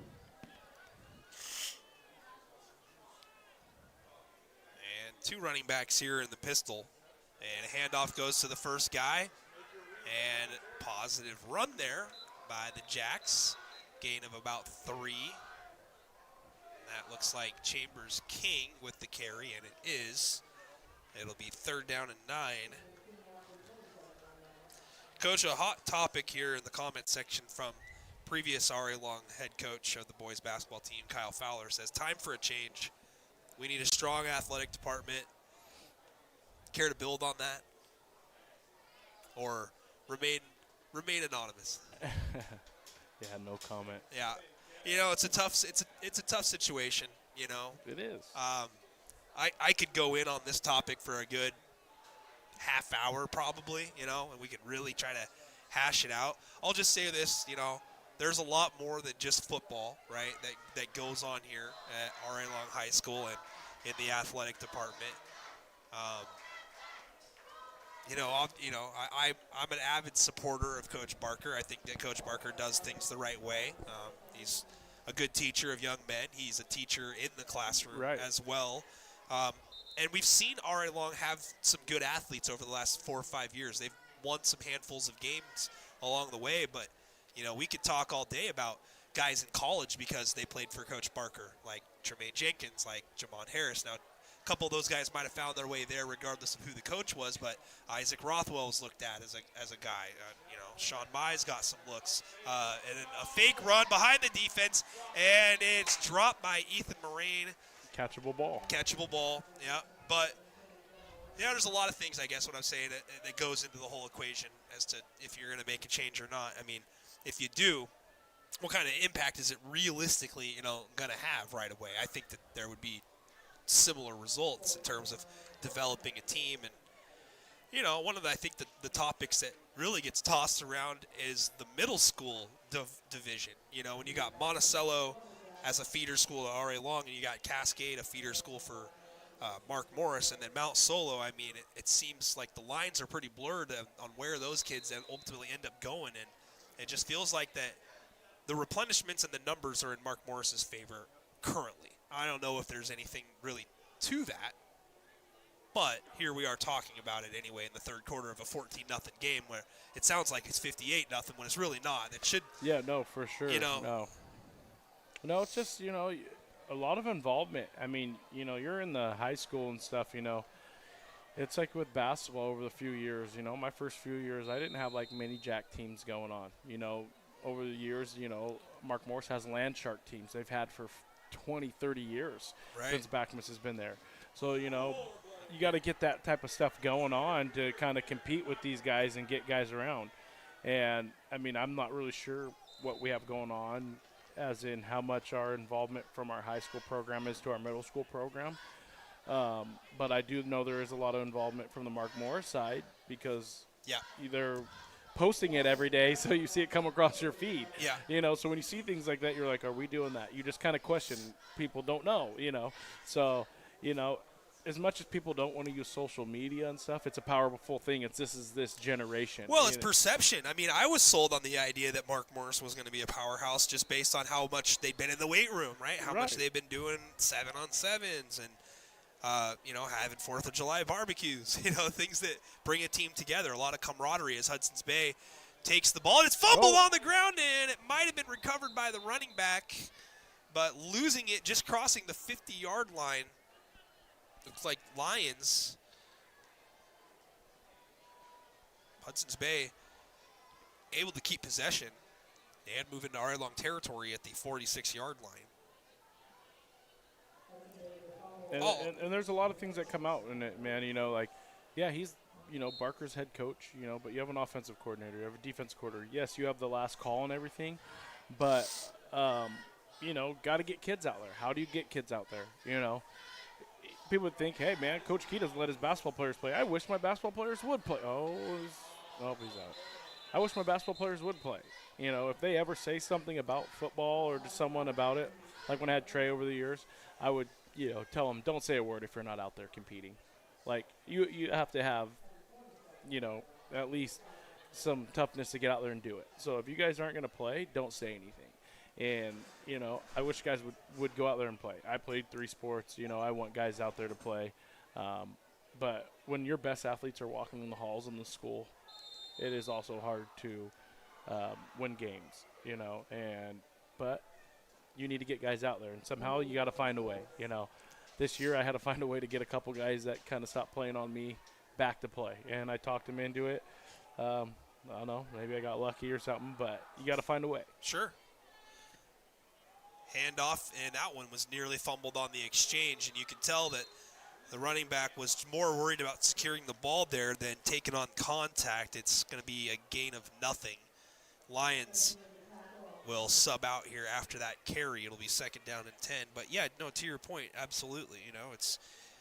It takes a village, man. I mean, you can't just do it with 1 or 2 or 3 guys, and have a Tremaine Jenkins, right, who can put up 10, 15 touchdowns a season, right? I mean, you don't have 10 of those guys, so obviously you want to try to develop your talent as much as possible. That's one thing I do admire, at least, whether it's smoke and mirrors with Mark Morris, but they're out there. They're putting it out there. They're doing the work because you see it posted. Yes. Want a run here. It's going to be a 1st down run by Partita out to the 30-yard line.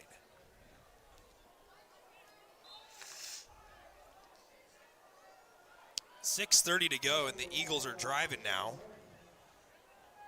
1st down and 10. at the Lumberjacks' 30-yard line.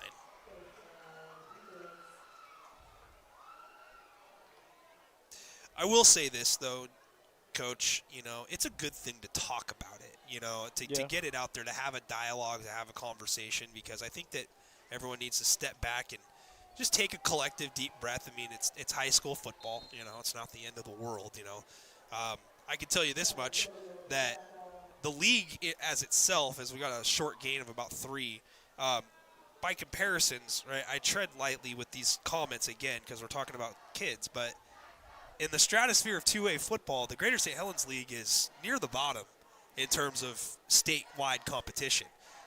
Perennially, teams up in the Northwest Conference, teams in the CWAC, even some teams up in that Puget Sound area. There's some really good competition. And Anacortes, the 2-time defending champion, you saw what Tumwater was doing to everybody last year. I mean, this is a really tough classification to win, as LeBlanc tucks it near side, and he is ridden out of bounds.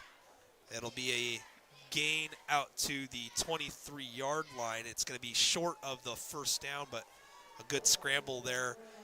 LeBlanc not forcing anything, but it's a tough class to win. You know what I mean? Like we saw last year in the playoffs. I mean, the teams that we thought that were really good all got boat raced, in the first round. Well, yeah. I mean, you think about it. I mean, it's a little bit different than basketball. Like, 2A schools can go beat a 3A, 4A team, But if you take a 2A team here and you try to go play those 3A schools and 4A schools, those Camises and, the top schools up in that league, that's tough. Like, I've went into their weight rooms and stuff, and they have college program weight rooms, all squat racks. I mean, it's amazing. Yep. I'm like, whoa. Like, and I haven't seen that ever at a lot of schools. But when you go to one of those schools, you're going, wow.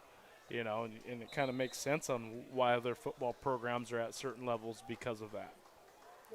Colton Stone nearly, they're going to say he did stop the running back Partita short of the line to gain. It's going to be just beyond the 21-yard line. Those are the football about half a yard away from the 20. So it'll be 4th down and inches.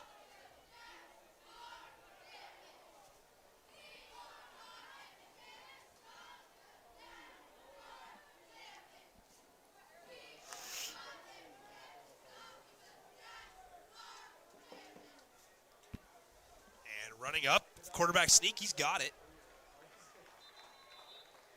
Out to the 19-yard line. New set of downs here for Hudson's Bay.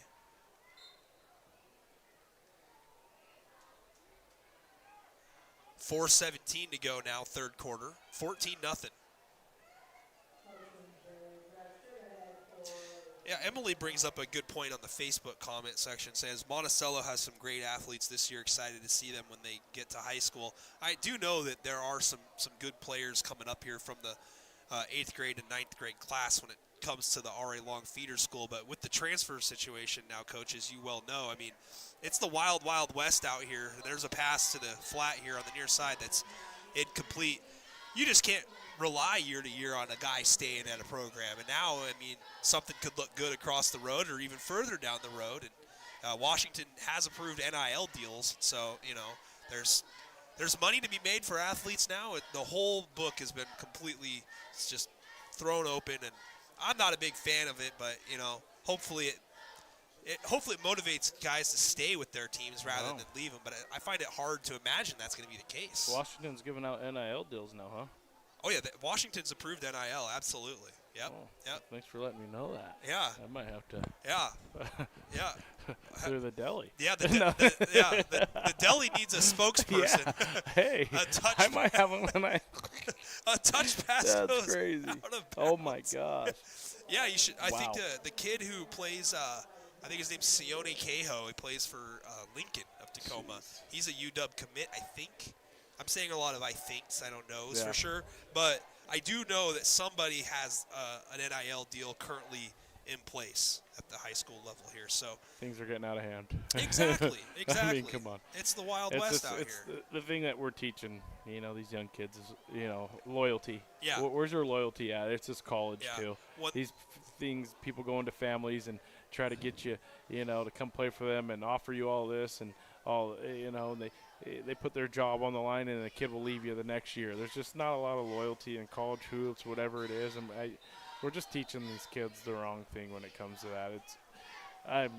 It's nuts. It's hard to watch. We're gonna have a timeout on the field. We're gonna take one with them. We'll be back here in 30 seconds. Edward Jones is a proud sponsor of Longview Kelso Athletics streaming on N2 Media. Call financial advisor Ryan Littlefield at 360-916-4650 or visit him at 911 11th Avenue in Longview for all your investment needs. Edward Jones, member SIPC.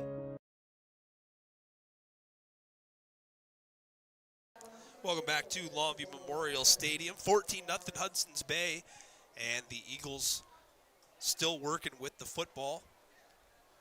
They've got it at the RA Long 15-yard line. 2 interception returns for a touchdown here. Coach Key is why Hudson's Bay is in the position that they are. The Lumberjacks defense hasn't given up a point. And, No. if you're searching for positives, right? If you're a silver lining guy, the side of the ball that Coach Barker coaches hasn't given up a number yet. So that's pretty good. At the end of the day, they're beating themselves is what it's coming down to right now. And that's some turnovers. And hopefully they can clean it up a little bit. Pass far side near the marker, going to be a yard short. Jack's doing a good job finishing the tackle over there on the far side on Gregory. Gregory had a couple good catches so far here in the ball game.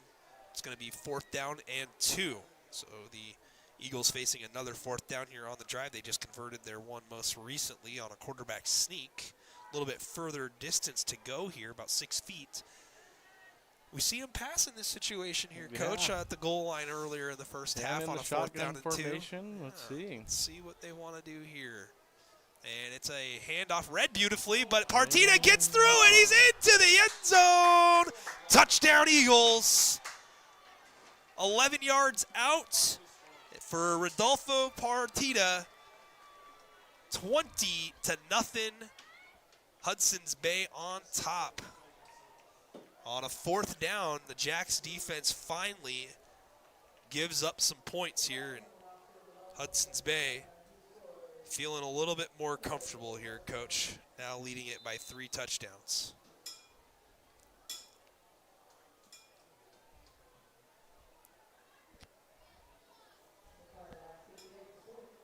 And the PAT is blocked.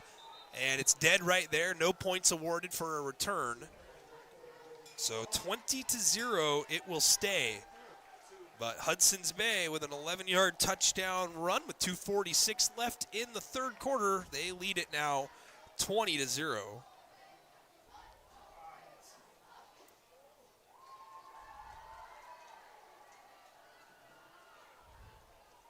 Well, the bend but don't break defense, Coach, finally broke for the Lumberjacks there. Man, allergies are just killing me today.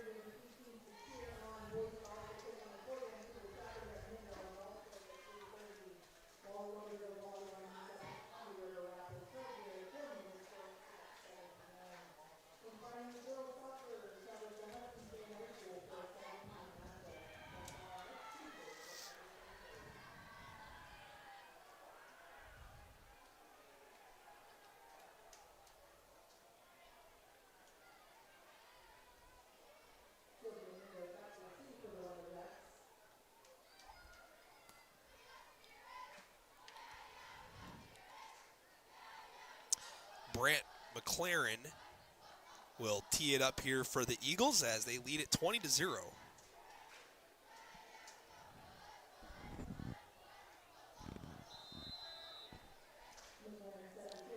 Jacks hit the road next week against Hawkinson. We'll be back here next Friday for Mark Morris hosting Washougal. Washougal was leading Woodland 14-7 earlier. As McLaren trots up and kicks this one, end over end kick, fielded at the 17-yard line, and Sylvia looking to get it out to the 30-yard line, gets it out to the 31. That's where R.A. Long's next drive will start. 2:38 to go here in the third quarter. Well, Coach, it wouldn't be a broadcast with you here if we didn't talk a little bit more about your hoops team. And I don't know how many public appearances or how many public speeches that you've given since setting a school record for wins last season and accomplishing a great feat by getting third place in the 2A classification. But how'd you feel about how your team performed last year and where you're heading down the road with the team you got coming back this November? Yeah, man, it was, as we all know, we had a tough loss to Bremerton. Really good team, Could say our game was probably the state championship game we could have won. Up 4 or 5 points in that fourth quarter, but really good team. I mean, they're one of the best players in the state, best player in the state for 2A, who's got a ton of D1 offers, has already scored 1,000 points for his career. Looking forward to another year and, seeing what we can do. Rivenus keeps it and gets to the 40-yard line. It'll be 3rd and 1. Yeah, returned a lot of good pieces. 4 all-league players, Rookledge, Irwin, Newsome, Crane. For some that don't know, our big guy, Rhett Young, tore his ACL this summer and his meniscus, and he'll be out this year, which was a big loss for us.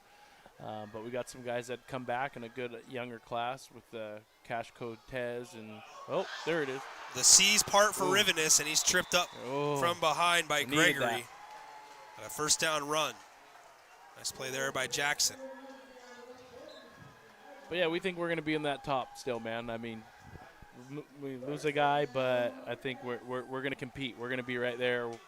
We're working every day and just getting ready for another good year. And that's the fun about coaching is, every single year your roster changes over and you try to see what you can do. And it might be a little bit different of a look of what you see from us this year besides the ball going in every single play. Right. But, we still have some size. We have about 4 guys that are still 6'5". We have a ton of shooting. We have a ton of speed.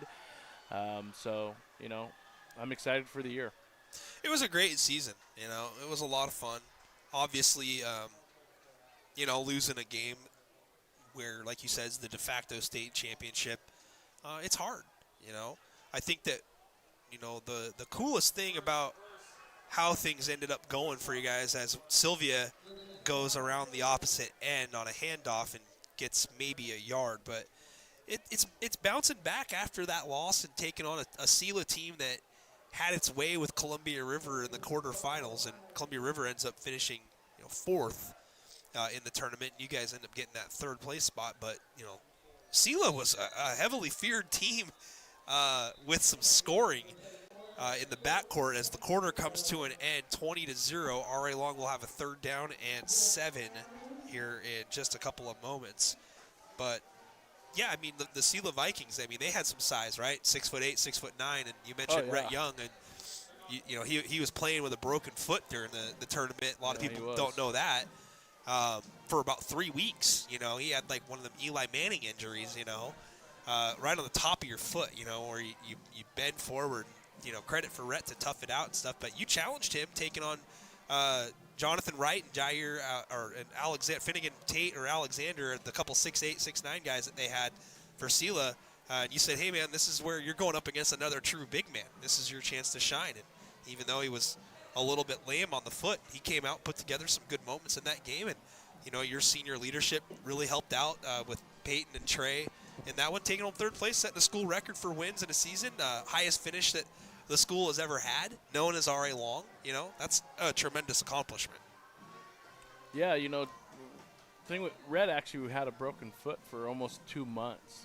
It was crazy to think that he played that long with it, but, we wanted him to go maybe get an x-ray, but we knew if he did that he'd probably be out, and he didn't want to. He wanted to play. That just shows how tough he is, and he didn't want to let his team down. And when we played Sela, the whole year, my call was Sela was going to win it. So to beat them for a 3rd place game was pretty cool to see our guys bounce back. It just showed the heart that they had and that we weren't going to give up even if we lost a heartbreaker the night before. Handoff goes up the gut, and a big hit knocks the ball carrier down. Looked like Chambers King. And he's still down, and head coach John Barker will head out there, and we're going to have an official's timeout. It'll be 4th down and 6 upcoming.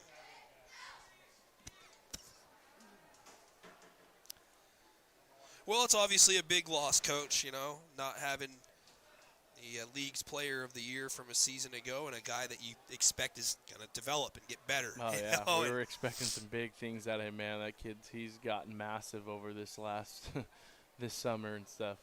So kind of it really hurts, you know. And, you know, besides the sports thing, man, it's feeling bad for him and his family. Yep. You know, that have put so much time into him since he was a little kid and his career and, you know, living here, moving here, and his mom's a teacher at the school, and, you know, there's so much to it, you know, and then he doesn't get a play. But you know what? He still comes to our weights, and he comes to the open gyms, and he's supporting the guys and wants to be around because, you know, this is still his team.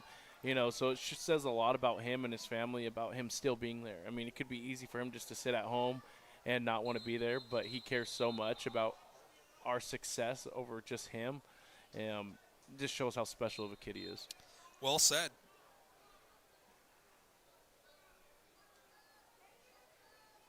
Fourth down and 6 upcoming here for the Jacks. They've got a bunch formation to the near side. This is right down the line in front of us.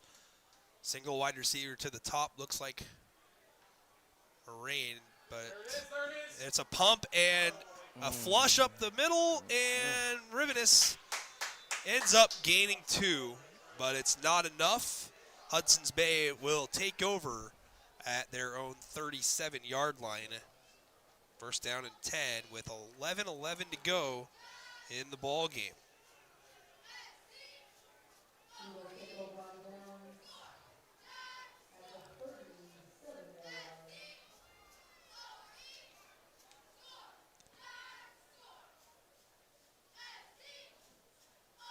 I've been hearing a lot of talk about Columbia River being a sleeper team this year. I don't know about sleeper team, Coach. I know that they got Luca Phillips coming back and a good defender in Alex Pont, and they figured to have a couple of other guys step up. But from what I heard, they got a tough team again heading into this year, and Mark Morris is looking to reload. They're going to play the transfer portal, you know, go that route. Yeah, there's going to be some good, you know, Washougal, who was a playoff team also last year, returned all their guys and had a good summer. You got River, who's, you know, got some solid players, and you got Mark Morris, and, you know, they got a guy that transferred in that's 6'6", and, you know, the Woodland, who's had a young team over the last couple of years that, you know, is always doing stuff. It's, you know, our league, like it's the Wild Wild West in football and basketball. You know, so, you know, it's not going to – every night it's going to be tough. Richfield, you're going to have a kid in McCann who's probably going to average 30 a game that can win games single-handedly, whoever's even around him.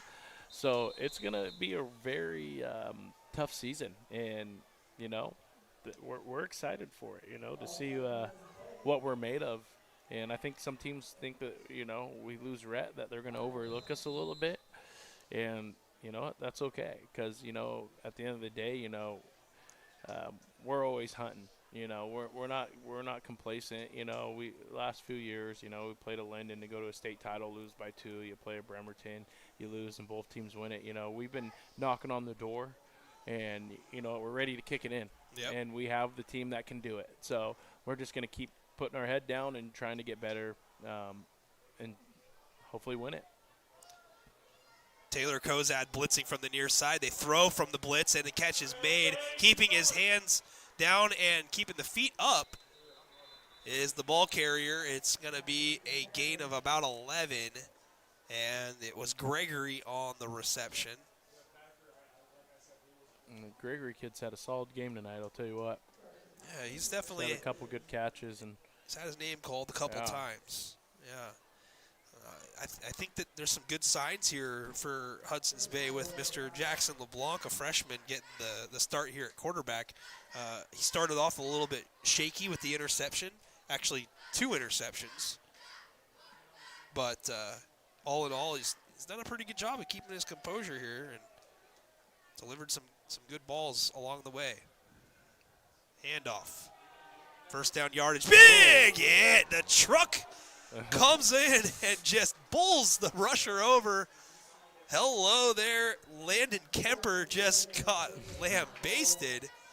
Was that Rivenus that came up? Oh, my goodness. That's the thing. I mean, he's playing both ways, you know, offensively, defensively. He's out here making tackles. I mean, he's doing it all. He's putting his heart on the line, and Jackson's giving it everything he got. He's a competitor, man. I like it. Yeah, that was a big boy hit right there, but after the yardage was already gained for the first down. 8:30 to go here, clock running. First down and 10 and a pass. And never turning around and getting his eyes on it was the wide receiver. The corner, Mendez, turned his eyes around and dove, got his hands on it, unable to come away with it. It'll be second down and 10.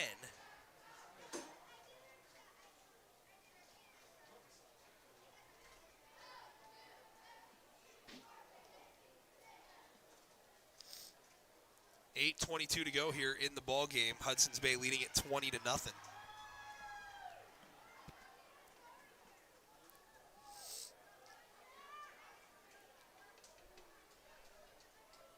And a high snap, handoff, and dancing around at the hash mark is the ball carrier brought down by Sylvia.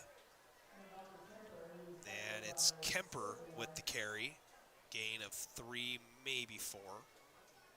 It'll be 3rd and 7.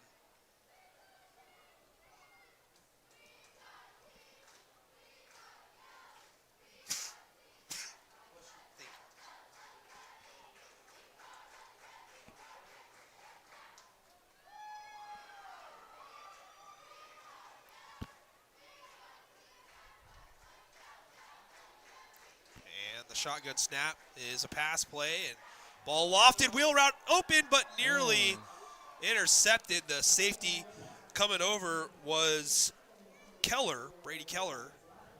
It'll be 4th down. Floated that one up there a little bit too much there, Coach. A little bit more zip on that. Yeah, he almost had that. Yep. Keller got over there and got a hand on it.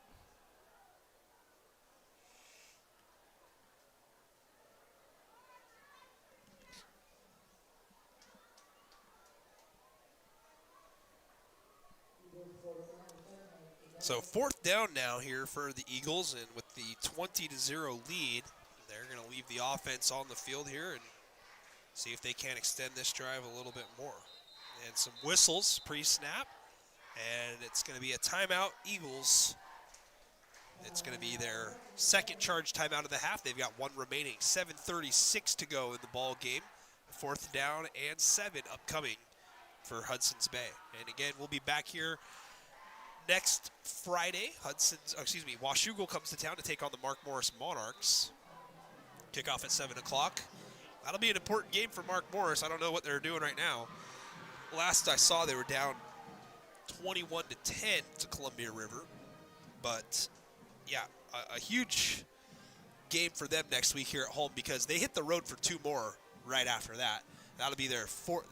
They're having a stretch of 4 road games in 5 weeks.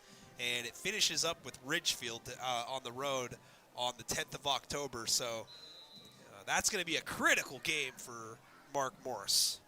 As we are out of the timeout quickly here, and Hudson's Bay is going to go for it. Back to pass. LeBlanc under pressure, escapes it, stays on his feet, gets to the 45, and gets to the 40, and he is close to the line to gain. We do have a flag, though, back. Late flag, got hit right in the back when the quarterback scampered. Like what? And it looks like they're going to mark him short. Oh, well, they're going to decline it. So they'll decline it, and they're going to get the ball here. The Lumberjacks are. So the Jacks defense holds.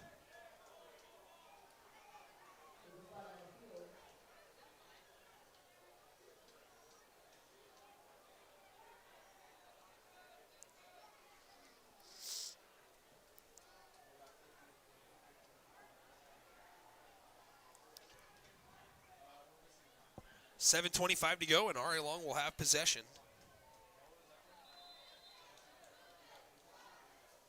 Got to take a couple chances. I'm not sure who we're going to go to. Like I said, I think it's number 1, Ethan, but we got to take a couple chances. I mean, he's up top, one-on-one. Oh, looks like we're about to double him up top now. Well, the numbers down here in the box. Yep. Quarterback sneak. And Rivenus falls forward to the 45-yard line, 5-yard gain with the diesel formation. Yeah, when you see that formation, you know that's what's coming.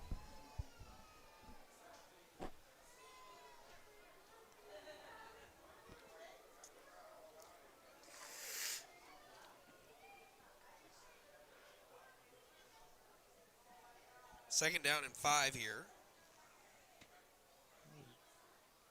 Same And thing. again, sticking with that diesel, and this time Rivenus is met at the line of scrimmage, but he just continues to push, gets at least 2 here.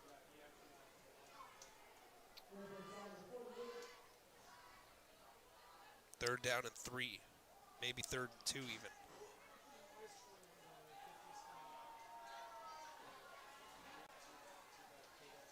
And the Jacks are going to huddle it up.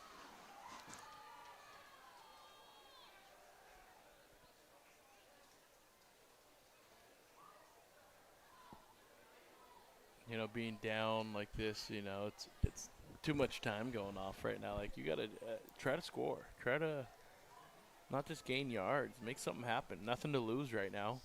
Oh, absolutely. 6 minutes to go, and we're taking up the whole play clock to try to get something. Timeout, I mean, Lumberjacks. 6:02 to go in the ball game, 3rd and 2. Yeah, I mean, the sense of urgency, Yeah. you know, at this point shows that you're not completely mailing it in, you know. Which, I'm not saying they're mailing it in, but to your point, yeah, Like, you take some shots. Let's not be conservative right now. There's nothing there's nothing to lose. Yeah. You have 6 minutes. Try to score. Whatever happens, you kick it onside. You know, like, but you have to take a chance right now. Just running the ball and letting the clock run isn't, you know.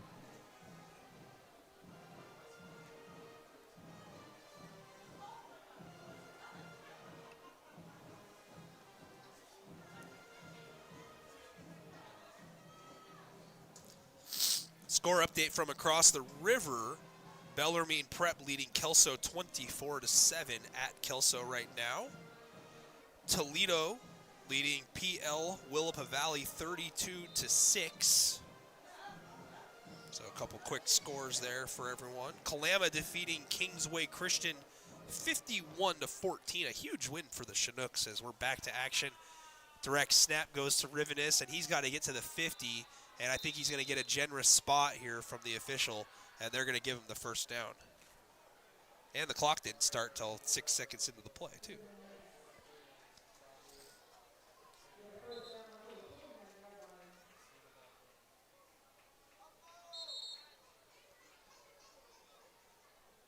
So a new set of down for RA Long, but they're taking their time again, Coach. There's really no hurry up to the line. We're down to 5:39.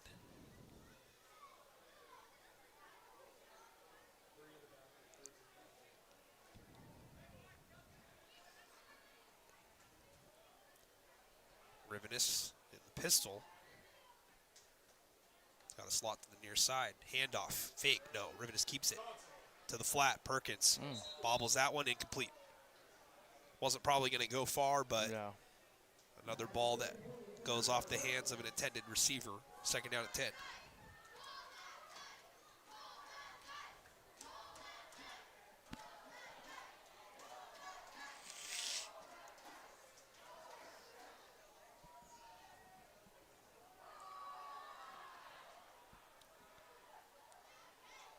Still 20-0 Hudson's Bay with 5:15 left in the ball game, seemingly on their way to a victory. Do the Jacks have a score in them here? Working in Eagles territory now at the 49, and coming this way is Rivenus, and Rivenus has a crease. Get him off. Looking to get him off, Jackson. And he gets it to the 15. Nice. Finally ridden out of bound. So the clock stops with 5:03 to go, and Rivenis has this one marked out at the 13-yard line. That's a 36-yard run. And we got an injured Eagle. So an injury timeout now with 5:03 to go. Well, about that play there, though, they're not in that diesel formation, just going up the middle. They did a little bit of a, put a guy in motion, faked a handoff, and went the other way. Like, Yep. a little bit different way to get him running the ball was kind of nice to see right there. Yeah, you got eyes moving side to side. Good patience there. As the injured player looks like it's Gregory. And he's helped off the field by teammate Landon Kemper and looks like one of the trainers or assistant coaches on the far side for Hudson's Bay. Clock now moving, under 5 to go. First down and 10. Diesel formation. Rivenis up the middle, gets it inside the 10, marked down at the 9. The Jacks can get a first down, and they've got 4 on the play. It'll be second down and 6. Now under 4:30 to go in the ball game.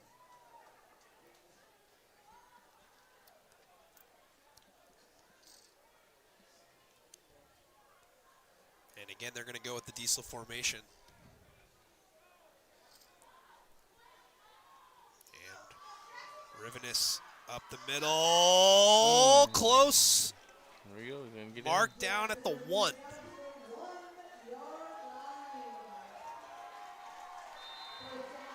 Clock winds, first and goal. Now at this point, you definitely want to hurry up and see if you just can't get in there. Get in, try to get onside. Come on. And they might be in danger of Hike it. having to burn a timeout here. Hike it. They got guys on And the field. there's a flag, and let's see if he got in. No signal on a touchdown here. It is a No. touchdown, Lumberjacks. Flag on the field. We got to make sure. Yeah, defense. They didn't get all their guys off the field. Jackson Rivenis from a yard out. And the scoreboard lights up. Touchdown already long. Their first home touchdown of the season.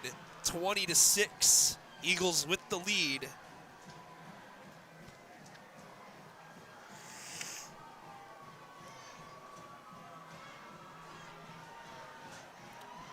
Well, there's a positive right there, Better late than never. Yeah, later on, as the year goes on, they just got to find another option, I think everybody's going to watch film, and this is what their bread and butter is. Yep. That's Jackson running the ball. He's Mr. Do-It-All. So trying to find another couple plays that can work, a couple screen passes out in the flat, maybe not, I don't know, maybe one will work over the middle, but trying to just do a little bit of something different, because the other teams that you're going to play that are really tough you're not going to be running through the middle against Columbia River, Mark Morris, Washougal, who's got those guys. So you have to find a couple things. Absolutely. And to your point, the play that they ran on the motion, right, the fake motion, and then keep it, run to the near sideline, 36 yards. You get the defense's eyes in the backfield looking left to right, and then all of a sudden quarterback keeps it, pulls it off the edge. And that's been the problem. Arlong's been attacking the edge almost all night long, and it's been going nowhere. This last drive, they're just going right downhill, not even wasting time trying to do the side-to-side. Folks, consider a donation to your hosts here tonight. Venmo, PayPal, at N2 Media. Venmo preferred, PayPal acceptable. 3:41 left in this ball game. Nick Sisson and Jarek here for you on N2 Media. We've done over 50 of these football games now, Coach Key. I don't know if you know that yet, but this is the 6th football season that we've been streaming here, and over 50 games all time. We're nearing 500 total events between start and now. Oh, get over there.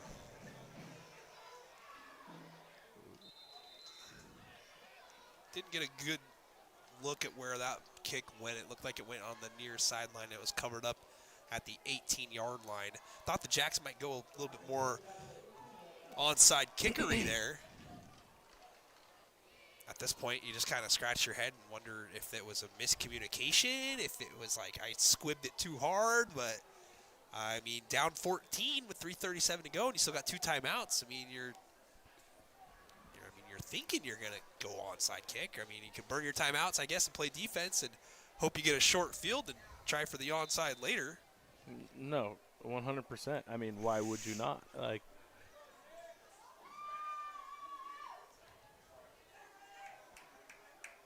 and some false startery on the offensive line. Looked like Robledo, but Robledo's not going to get blamed for that. He had the interception return for a touchdown earlier, so he's probably not going to be too upset. But a 5-yard penalty is going to back Hudson's Bay up. So 1st and 15. I mean, who knows, Coach? I mean, get a stop here and get a fumble. I mean, guess they're going to run the ball and try to keep that clock running, make you use your timeout. So punch at it. Don't take them down right away. hold them up. Yep, got to.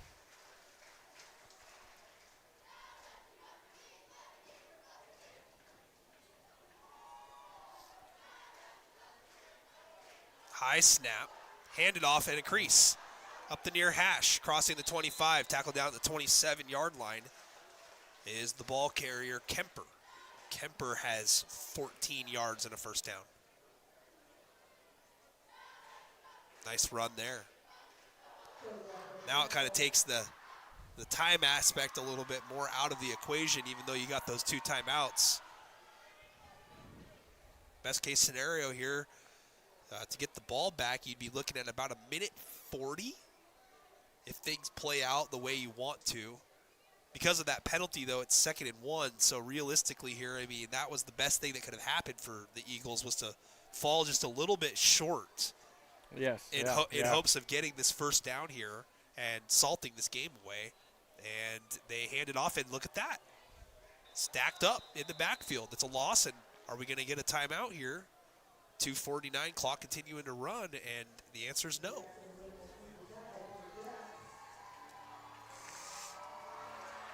Third down upcoming now, a loss of 4 on that handoff.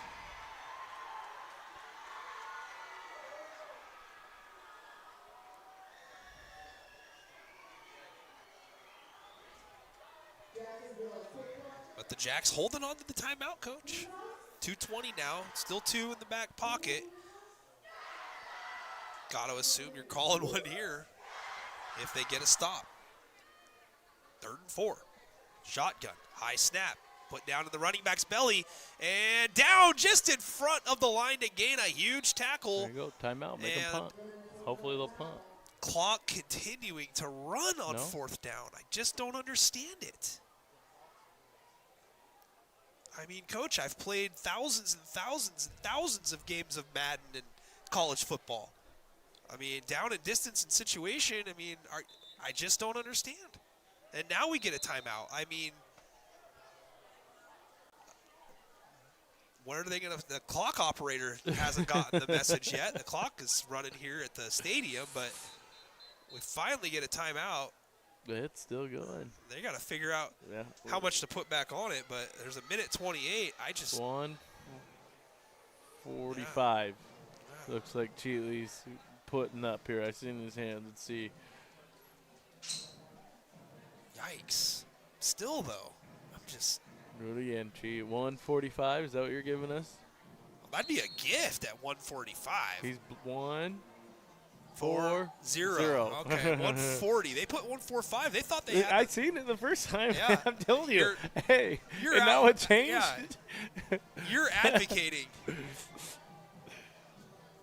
You're advocating right now. I love it. Got a couple of regular basketball officials out there here tonight. They're also regular football officials. Yeah, though. they do it all, man. Yeah, Ryan Chinchin and Eric Cheatley out there tonight.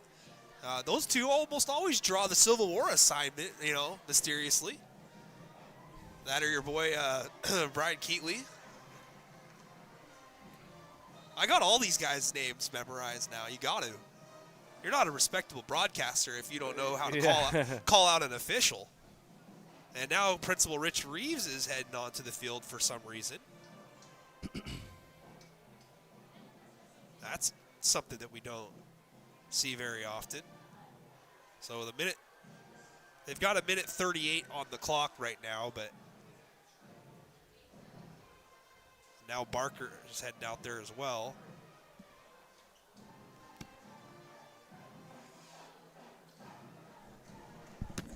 Usually in situations like this, it's all about something bad was said, you know, and you want to make sure that you're following the WIAA anti-harassment guidelines. And that's what this conversation's all about. Anytime that you see coaches or athletic directors or principals head out onto the court, I'm sure you've seen a stoppage like this a time or two with your games down in Ridgefield.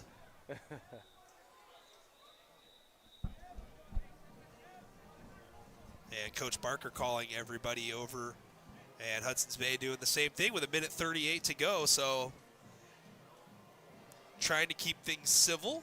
4th and 1 is upcoming. It's 20-6. I mean,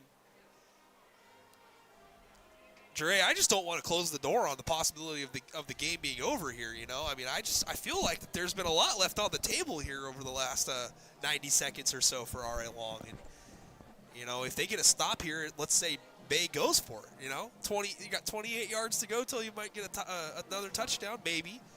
And then, you know, at that point, how much time are you really leaving yourself to have a chance to do it, you know? But I digress. I'm a broadcaster. Is this what it's like for you, though, when you go home and you watch the broadcast?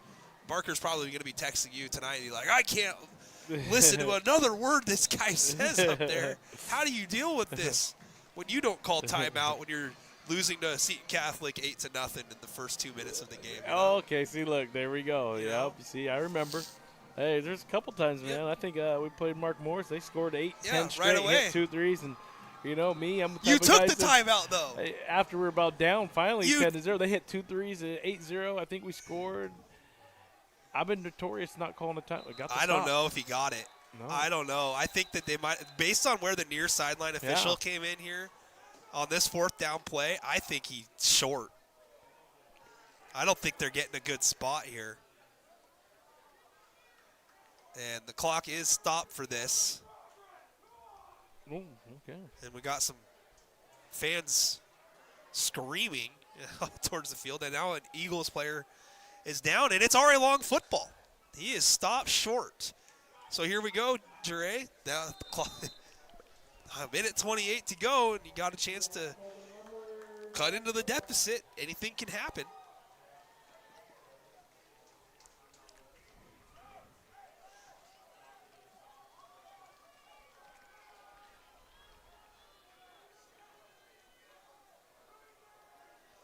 Throwing up in the end zone right here. I mean, here we go. Throw it up in the end zone. At this point, yeah. I mean, they've only got one timeout left.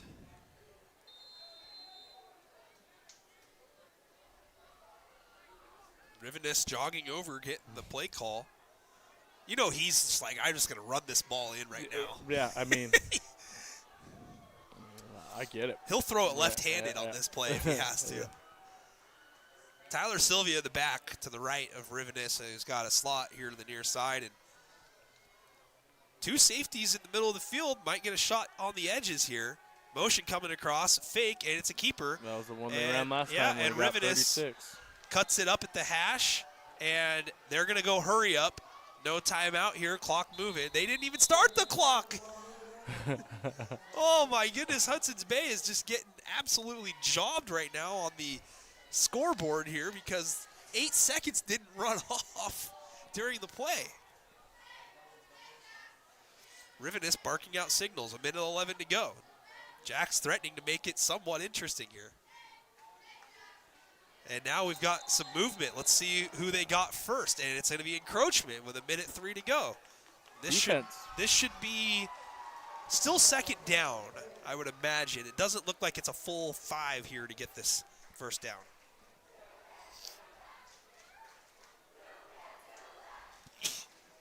Oh, my Lord. Allergy season is I think it's just... these windows. It's good, yeah. Oh, my, there's so much dust up here.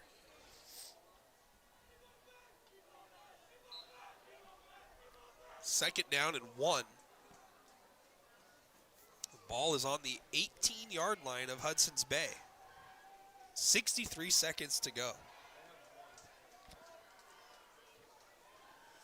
Single high safety backs up. The wide receivers are playing off coverage.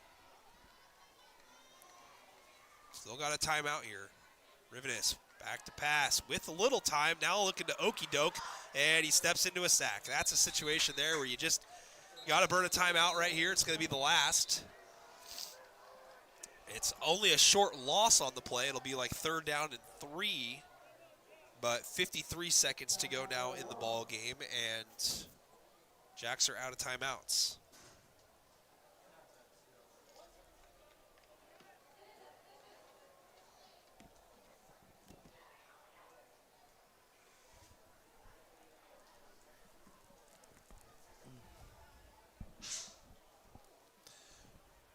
Well, I could say that I'm happy at least that over the last quarter or so that we haven't just completely ignored the rest of the ball game, because Ari Long actually scored and had an opportunity to make this a little bit more, I guess, suspenseful. Because just a little. I mean, everyone's got a different strategy, you know, on how you want to do things. And if they get a touchdown here and then recover an onside kick, you know, with 10, 15 seconds left, I mean, anything's possible. That's why you play the game, Coach. Yep. Mendez To in the the buzzer. slot. Perkins in the slot on the opposite side. Moraine, Third one-on-one down. coverage here. Go. 3rd down and 3. Rivenis back to pass. Looking, rolling near side. Got to get rid of it. Throws it, has a man, but it's thrown out of bounds. Mendez was near it, but there's that growth that you're looking for in a situation where there's nothing there. You don't want to throw it away and you have to turnover. But at this junction of the game, it's really kind of meaningless. It's 4th down and 3. Now the Jacks have got to get a 1st down to keep this alive. Otherwise, it's all over.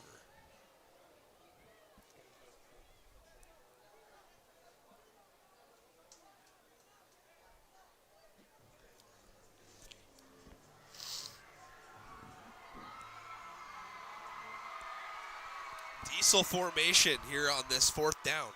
Rivenis tucks it, gets the 1st down. Now they got to hurry. Clock stops to reset the chains with 46 seconds to go. Diesel. Jacks have got to go. Clock's still stopped at 45 seconds. And they wind the clock. Perkins looking to get set. Does so. Rivenis clocks it with 38 seconds to go. It'll be 2nd down and 10.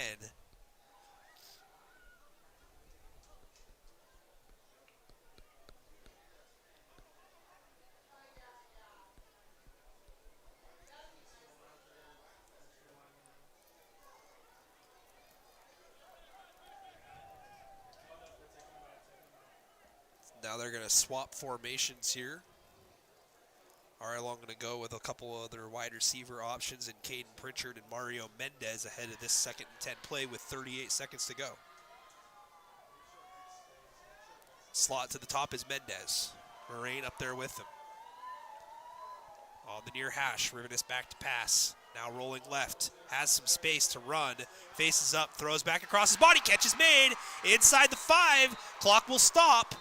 Jacks are going to hurry to the line and try to clock it. 29 seconds to go in the ball game. And they are really keeping the clock stopped. It's an official's timeout here.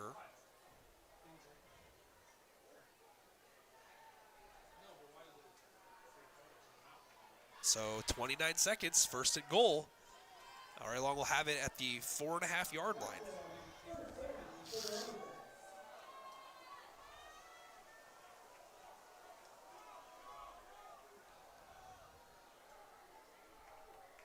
Clock is still stopped, and Keller is allowed to come in. They're just putting. Hey, just stand here. This is confusing.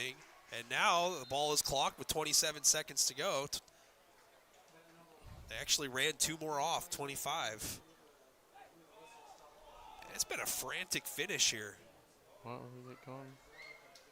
Jacks need a touchdown here and 2 extra points.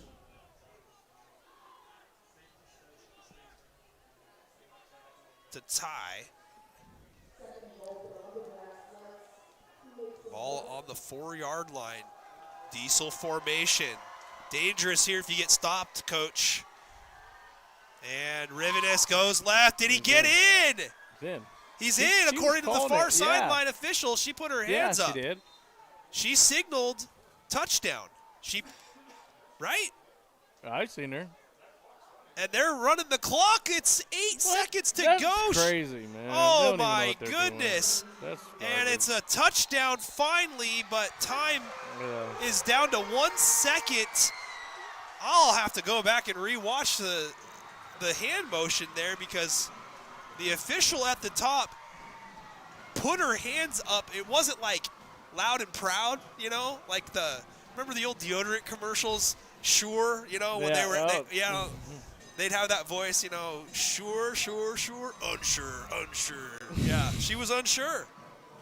That's all that happened. Yeah. By the way, touchdown. They didn't even look at her. Like, she was just. That was weird. So the Jacks do score again with 1 second to go, and they are going to line up to go for 2. So just in case you get an onside kick and run it to the house, QB sneak. You want to have a chance to win the game, I guess.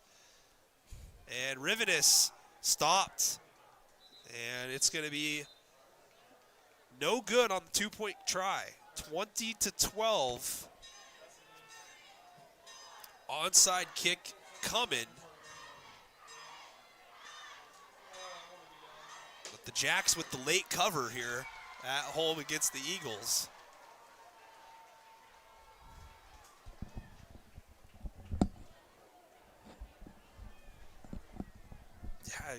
A lot of stuff going on here down the stretch, Coach.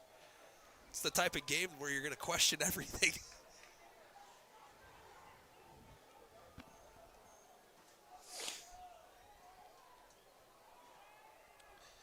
Well, fans, stick around. We're going to have our Cowlitz PUD post-game show, and we're going to name our player of the game. So we'll think about who we're going to vote for here. But 20-12, your score. Hudson's Bay with the lead. Is it a player of the game for either team? I always go either team. Yeah, okay. I go either team. I'd say if it was already long, that's easy. Yeah, I would agree with that. It is easy. But it's not so easy if you look at, what Hudson's Bay has done, because they've had multiple contributors. 1 second to go, 20-12, and there's an onside kick, and it's on the floor. And it is recovered by R.A. Long, but the time runs out. Zeros on the clock. Hudson's Bay wins it 20-12.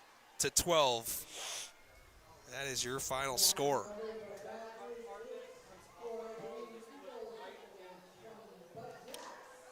Too little, too late for R.A. Long here in this one. 12 fourth quarter points, the highlight for the Jacks.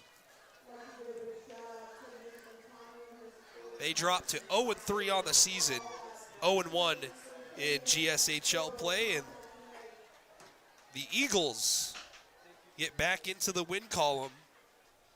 They are now 2-1 on the year, and they are 1-0 in league competition. Your final score: Eagles 20, Lumberjacks 12.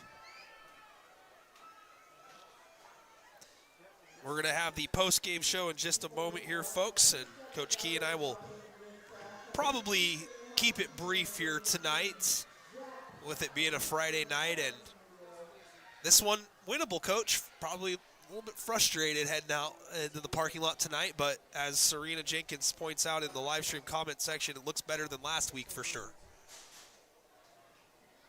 20-12. I mean, on the scoreboard, it looks better. That's for sure. Yeah. Some things that for sure. they still have to clean up, though. Their bread and butter kind of worked here and there. It's just, once again, you got to find. Defense was solid, though. I mean, they gave up one defensive touchdown Yep. tonight. Yep. So, I mean, that's a positive. Yep. Protect the ball, turnovers, which has kind of been a problem. But it's not even just a problem this year. It's been a problem over the years of throwing interceptions from other quarterbacks or losing the ball. So, it's just a lot of sports is a game of turnovers, man. So a couple big turnovers at your end zone that kind of cost you a little bit, but a very winnable game for both teams. And, RA Long fought hard, and they were in it till the end.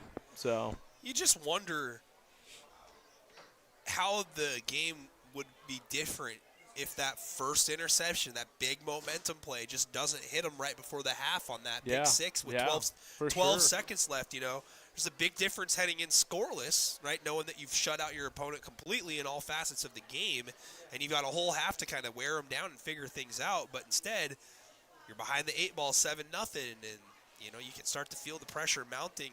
Hudson's Bay took advantage of their opportunities when they had them, but they also had their fair share of struggles turning over the ball early in the game. You'd love to see R.A. Long have a chance to make them pay, I'd like to – go ahead, Coach. No, I was going to say that, Bay had a few good runs, but, it relied on those turnovers for them to get that win there.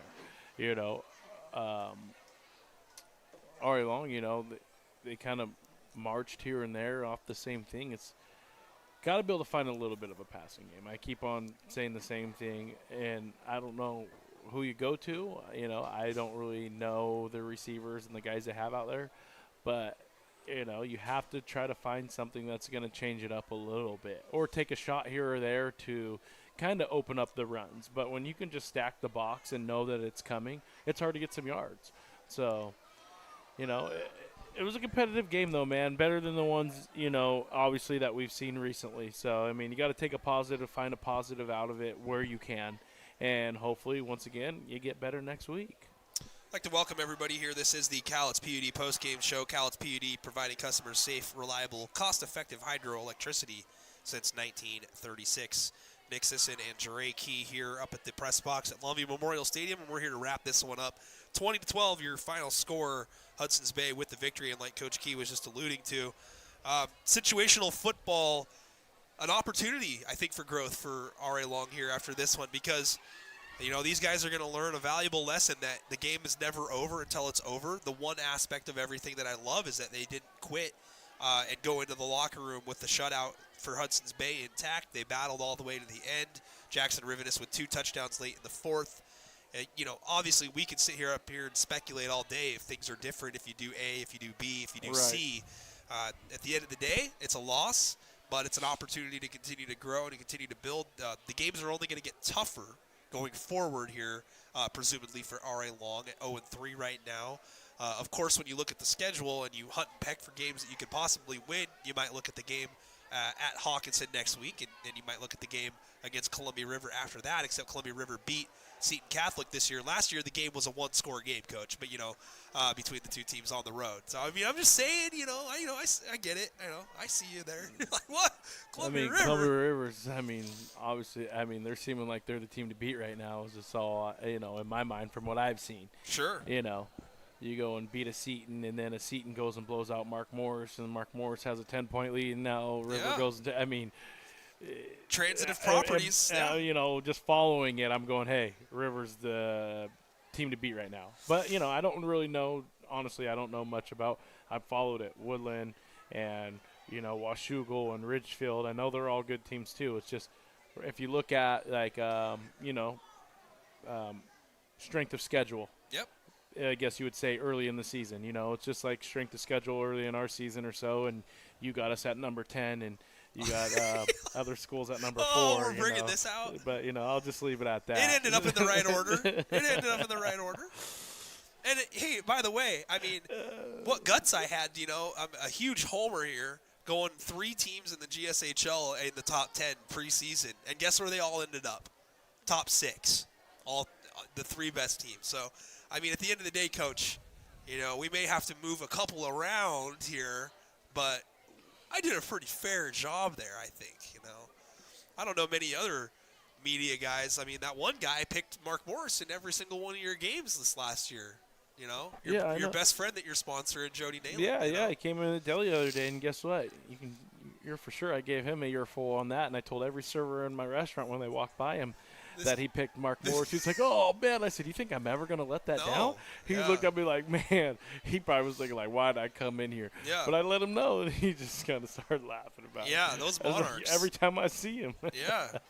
Yeah, and you and him have something in common. You guys were both originally coming up in the Monticello School District, and then you both find your way over at Mark Morris. Man, you think you guys could get along a little bit better? And Oh, he man, might, he might played pick for- you guys a little bit From more. 4th grade or so, he played for my grandpa. Yeah. AAU basketball. His family sponsored the basketball team, Longview Subway, and so I mean I've known him my whole life, you know. So, you know, when he picked the other school on me, like thinking we were boys, you know, kind of it was a shot to me where I kind of had to go at him. Sure.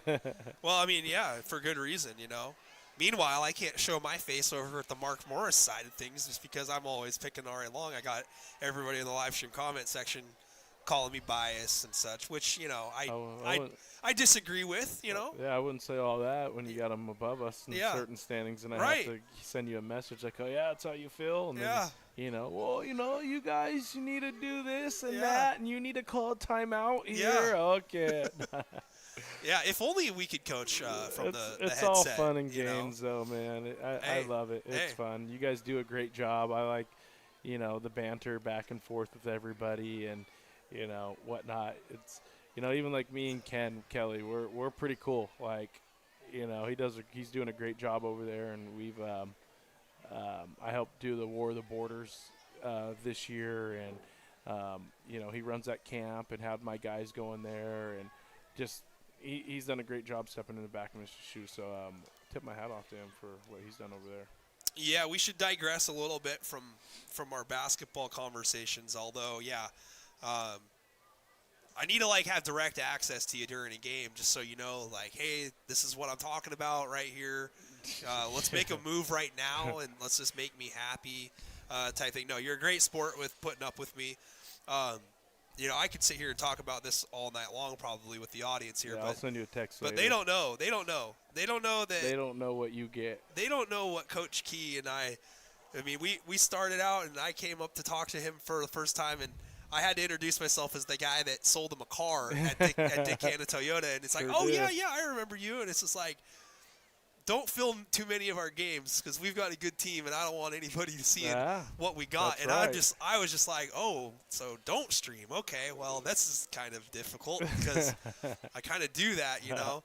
And then a couple years later, lo and behold, it's, hey, how come you're over at Mark Morris? You know, we got a game right now. Where are you? Yeah, you know, and it's that's like, right, yeah, well, you hey. know. That's what happens when you tell me to not stream for you because you got Wayne Keegan off the bench or something, you know. Hey, well, it worked out for you. Now you're doing all over there. Kelso, God. Ridgefield, you're all over the place. Uh, Got all these kids. I don't know what's going on. I don't know how you stay married doing you know, this, yeah. man. Well, she's Yeah. in the live stream comment section. She gave me 50 stars. Thanks, baby. You know, it's really funny.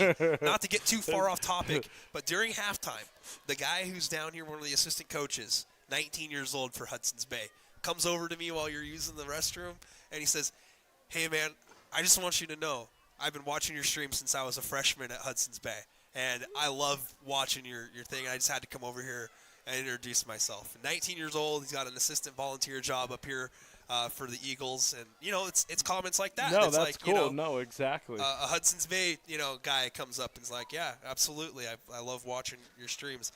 For those who watched this one in its entirety and aren't just here listening to our post-game show, there was a football game that took place here. Hudson's Bay did win it 20-12, and how it went was Trezon Gregory with a 28-yard interception return for a touchdown with 12 seconds to go in the first half. Gave Hudson's Bay a 7-0 lead after a PAT.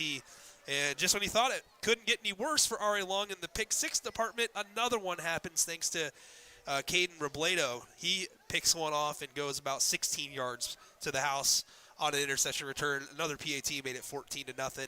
And then a man who put in a lot of work here tonight on both sides of the ball, Rodolfo Partida, finishes it with an 11-yard touchdown to put Hudson's Bay up 20-0. Partida was all over the place on the defensive side of the ball as well for Hudson's Bay.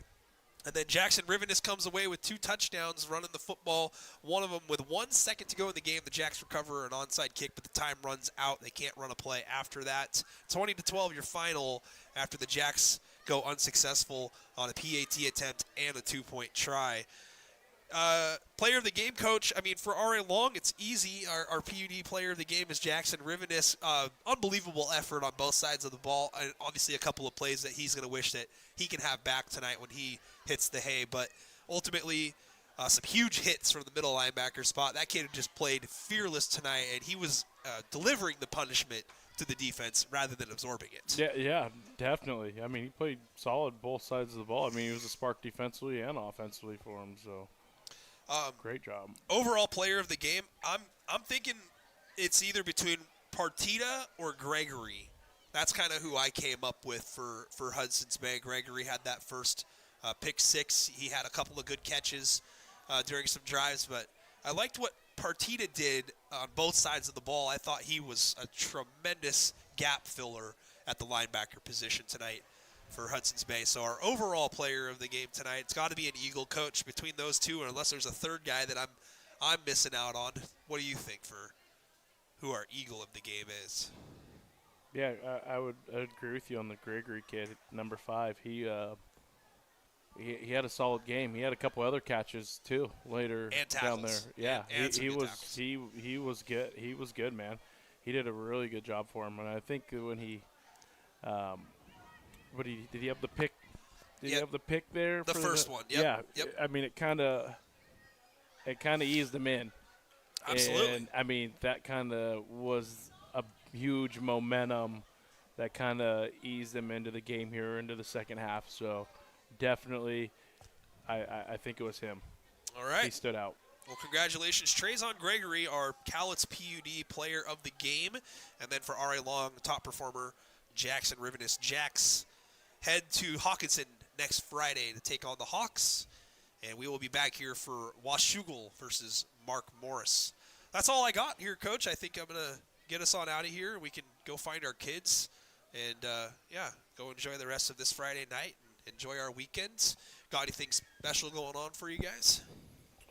No, nothing really, man. I got to work tomorrow, head to the deli, and watch some college football and some NFL on Sunday. I know what you mean. I'll be at work at 6 in the morning, and you swear to me that you're also up at those wee hours of the morning. So, yeah, putting in those parlays. No. Yeah. All right, folks. Well, that is going to do it. Be sure to go back and rewatch the live stream, share with friends and family, hit the like button, and if you're in a position to send a small donation our way, it's at N2 Media on Venmo and PayPal. Donations help keep the bills paid and the big guy fed. And the big guy tonight is Nick Sisson on behalf of N2 Media, alongside co-host Jeray Key, head coach of the RA Long boys basketball team. Jeray, it's always a pleasure to have you on the live stream at least once a year, and we'll be sure to catch up with you for the opener for RA Long basketball. Who we got for the season opener this year? Still working on the schedule, man. I need about 2 teams to confirm some dates. As of right now, it's Fort Vancouver, but that's December 5th, but I need a couple games before that, so November. We'll see what happens. You know, as long as you keep my players away from your streams after the game, before talking to me in the locker room, so I don't have to hunt you down and yell at them to jump off air. I think we'll be good. Talking to you, Josh Crane. Yeah, that was the greatest moment ever. It's like, because I knew, like, my heart of hearts, I'm like, oh, he's mad. But it's like, it's different that you're mad off of a big win rather than mad off of a big loss, you know? Right. Because then it's like, all right, I could be mad at him for 5-10 seconds and stuff, and then Wallace caught me, and he's just like, God, Nick, you know better than to grab somebody after the game, and we haven't even talked in the locker room yet. And it's like, yeah, well, I was planted, you know, but the funny thing is that Josh was so excited. He was so pumped up because we had talked like a game prior to that. And I'm like, hey, man, we got to get you on the stream, man. We got to let the world know who you are, what you're all about, no. you know. And he took it to heart, man. Oh, he man. came up like a dog and was just like, oh, I'm ready to go. Let's go. He was just pulling at the chain to get on the live stream. And I got a soft spot for Josh. You know, I haven't really developed many soft spots for players. I mean, Kevin was a great player and a great role model. My son looks up to him still. But the 1 year taste that I got out of Josh Crane last year, you know, seeing him out in the locker room last year, with his head down after that game against Bremerton, and was able to share a moment with him and hold his head high and just give him a hug, man. And I felt that love and that energy that kid has. And He's a quiet guy. He doesn't He go is. out, and he lets his play do the talking. Yep. I got a soft spot for Josh Crane.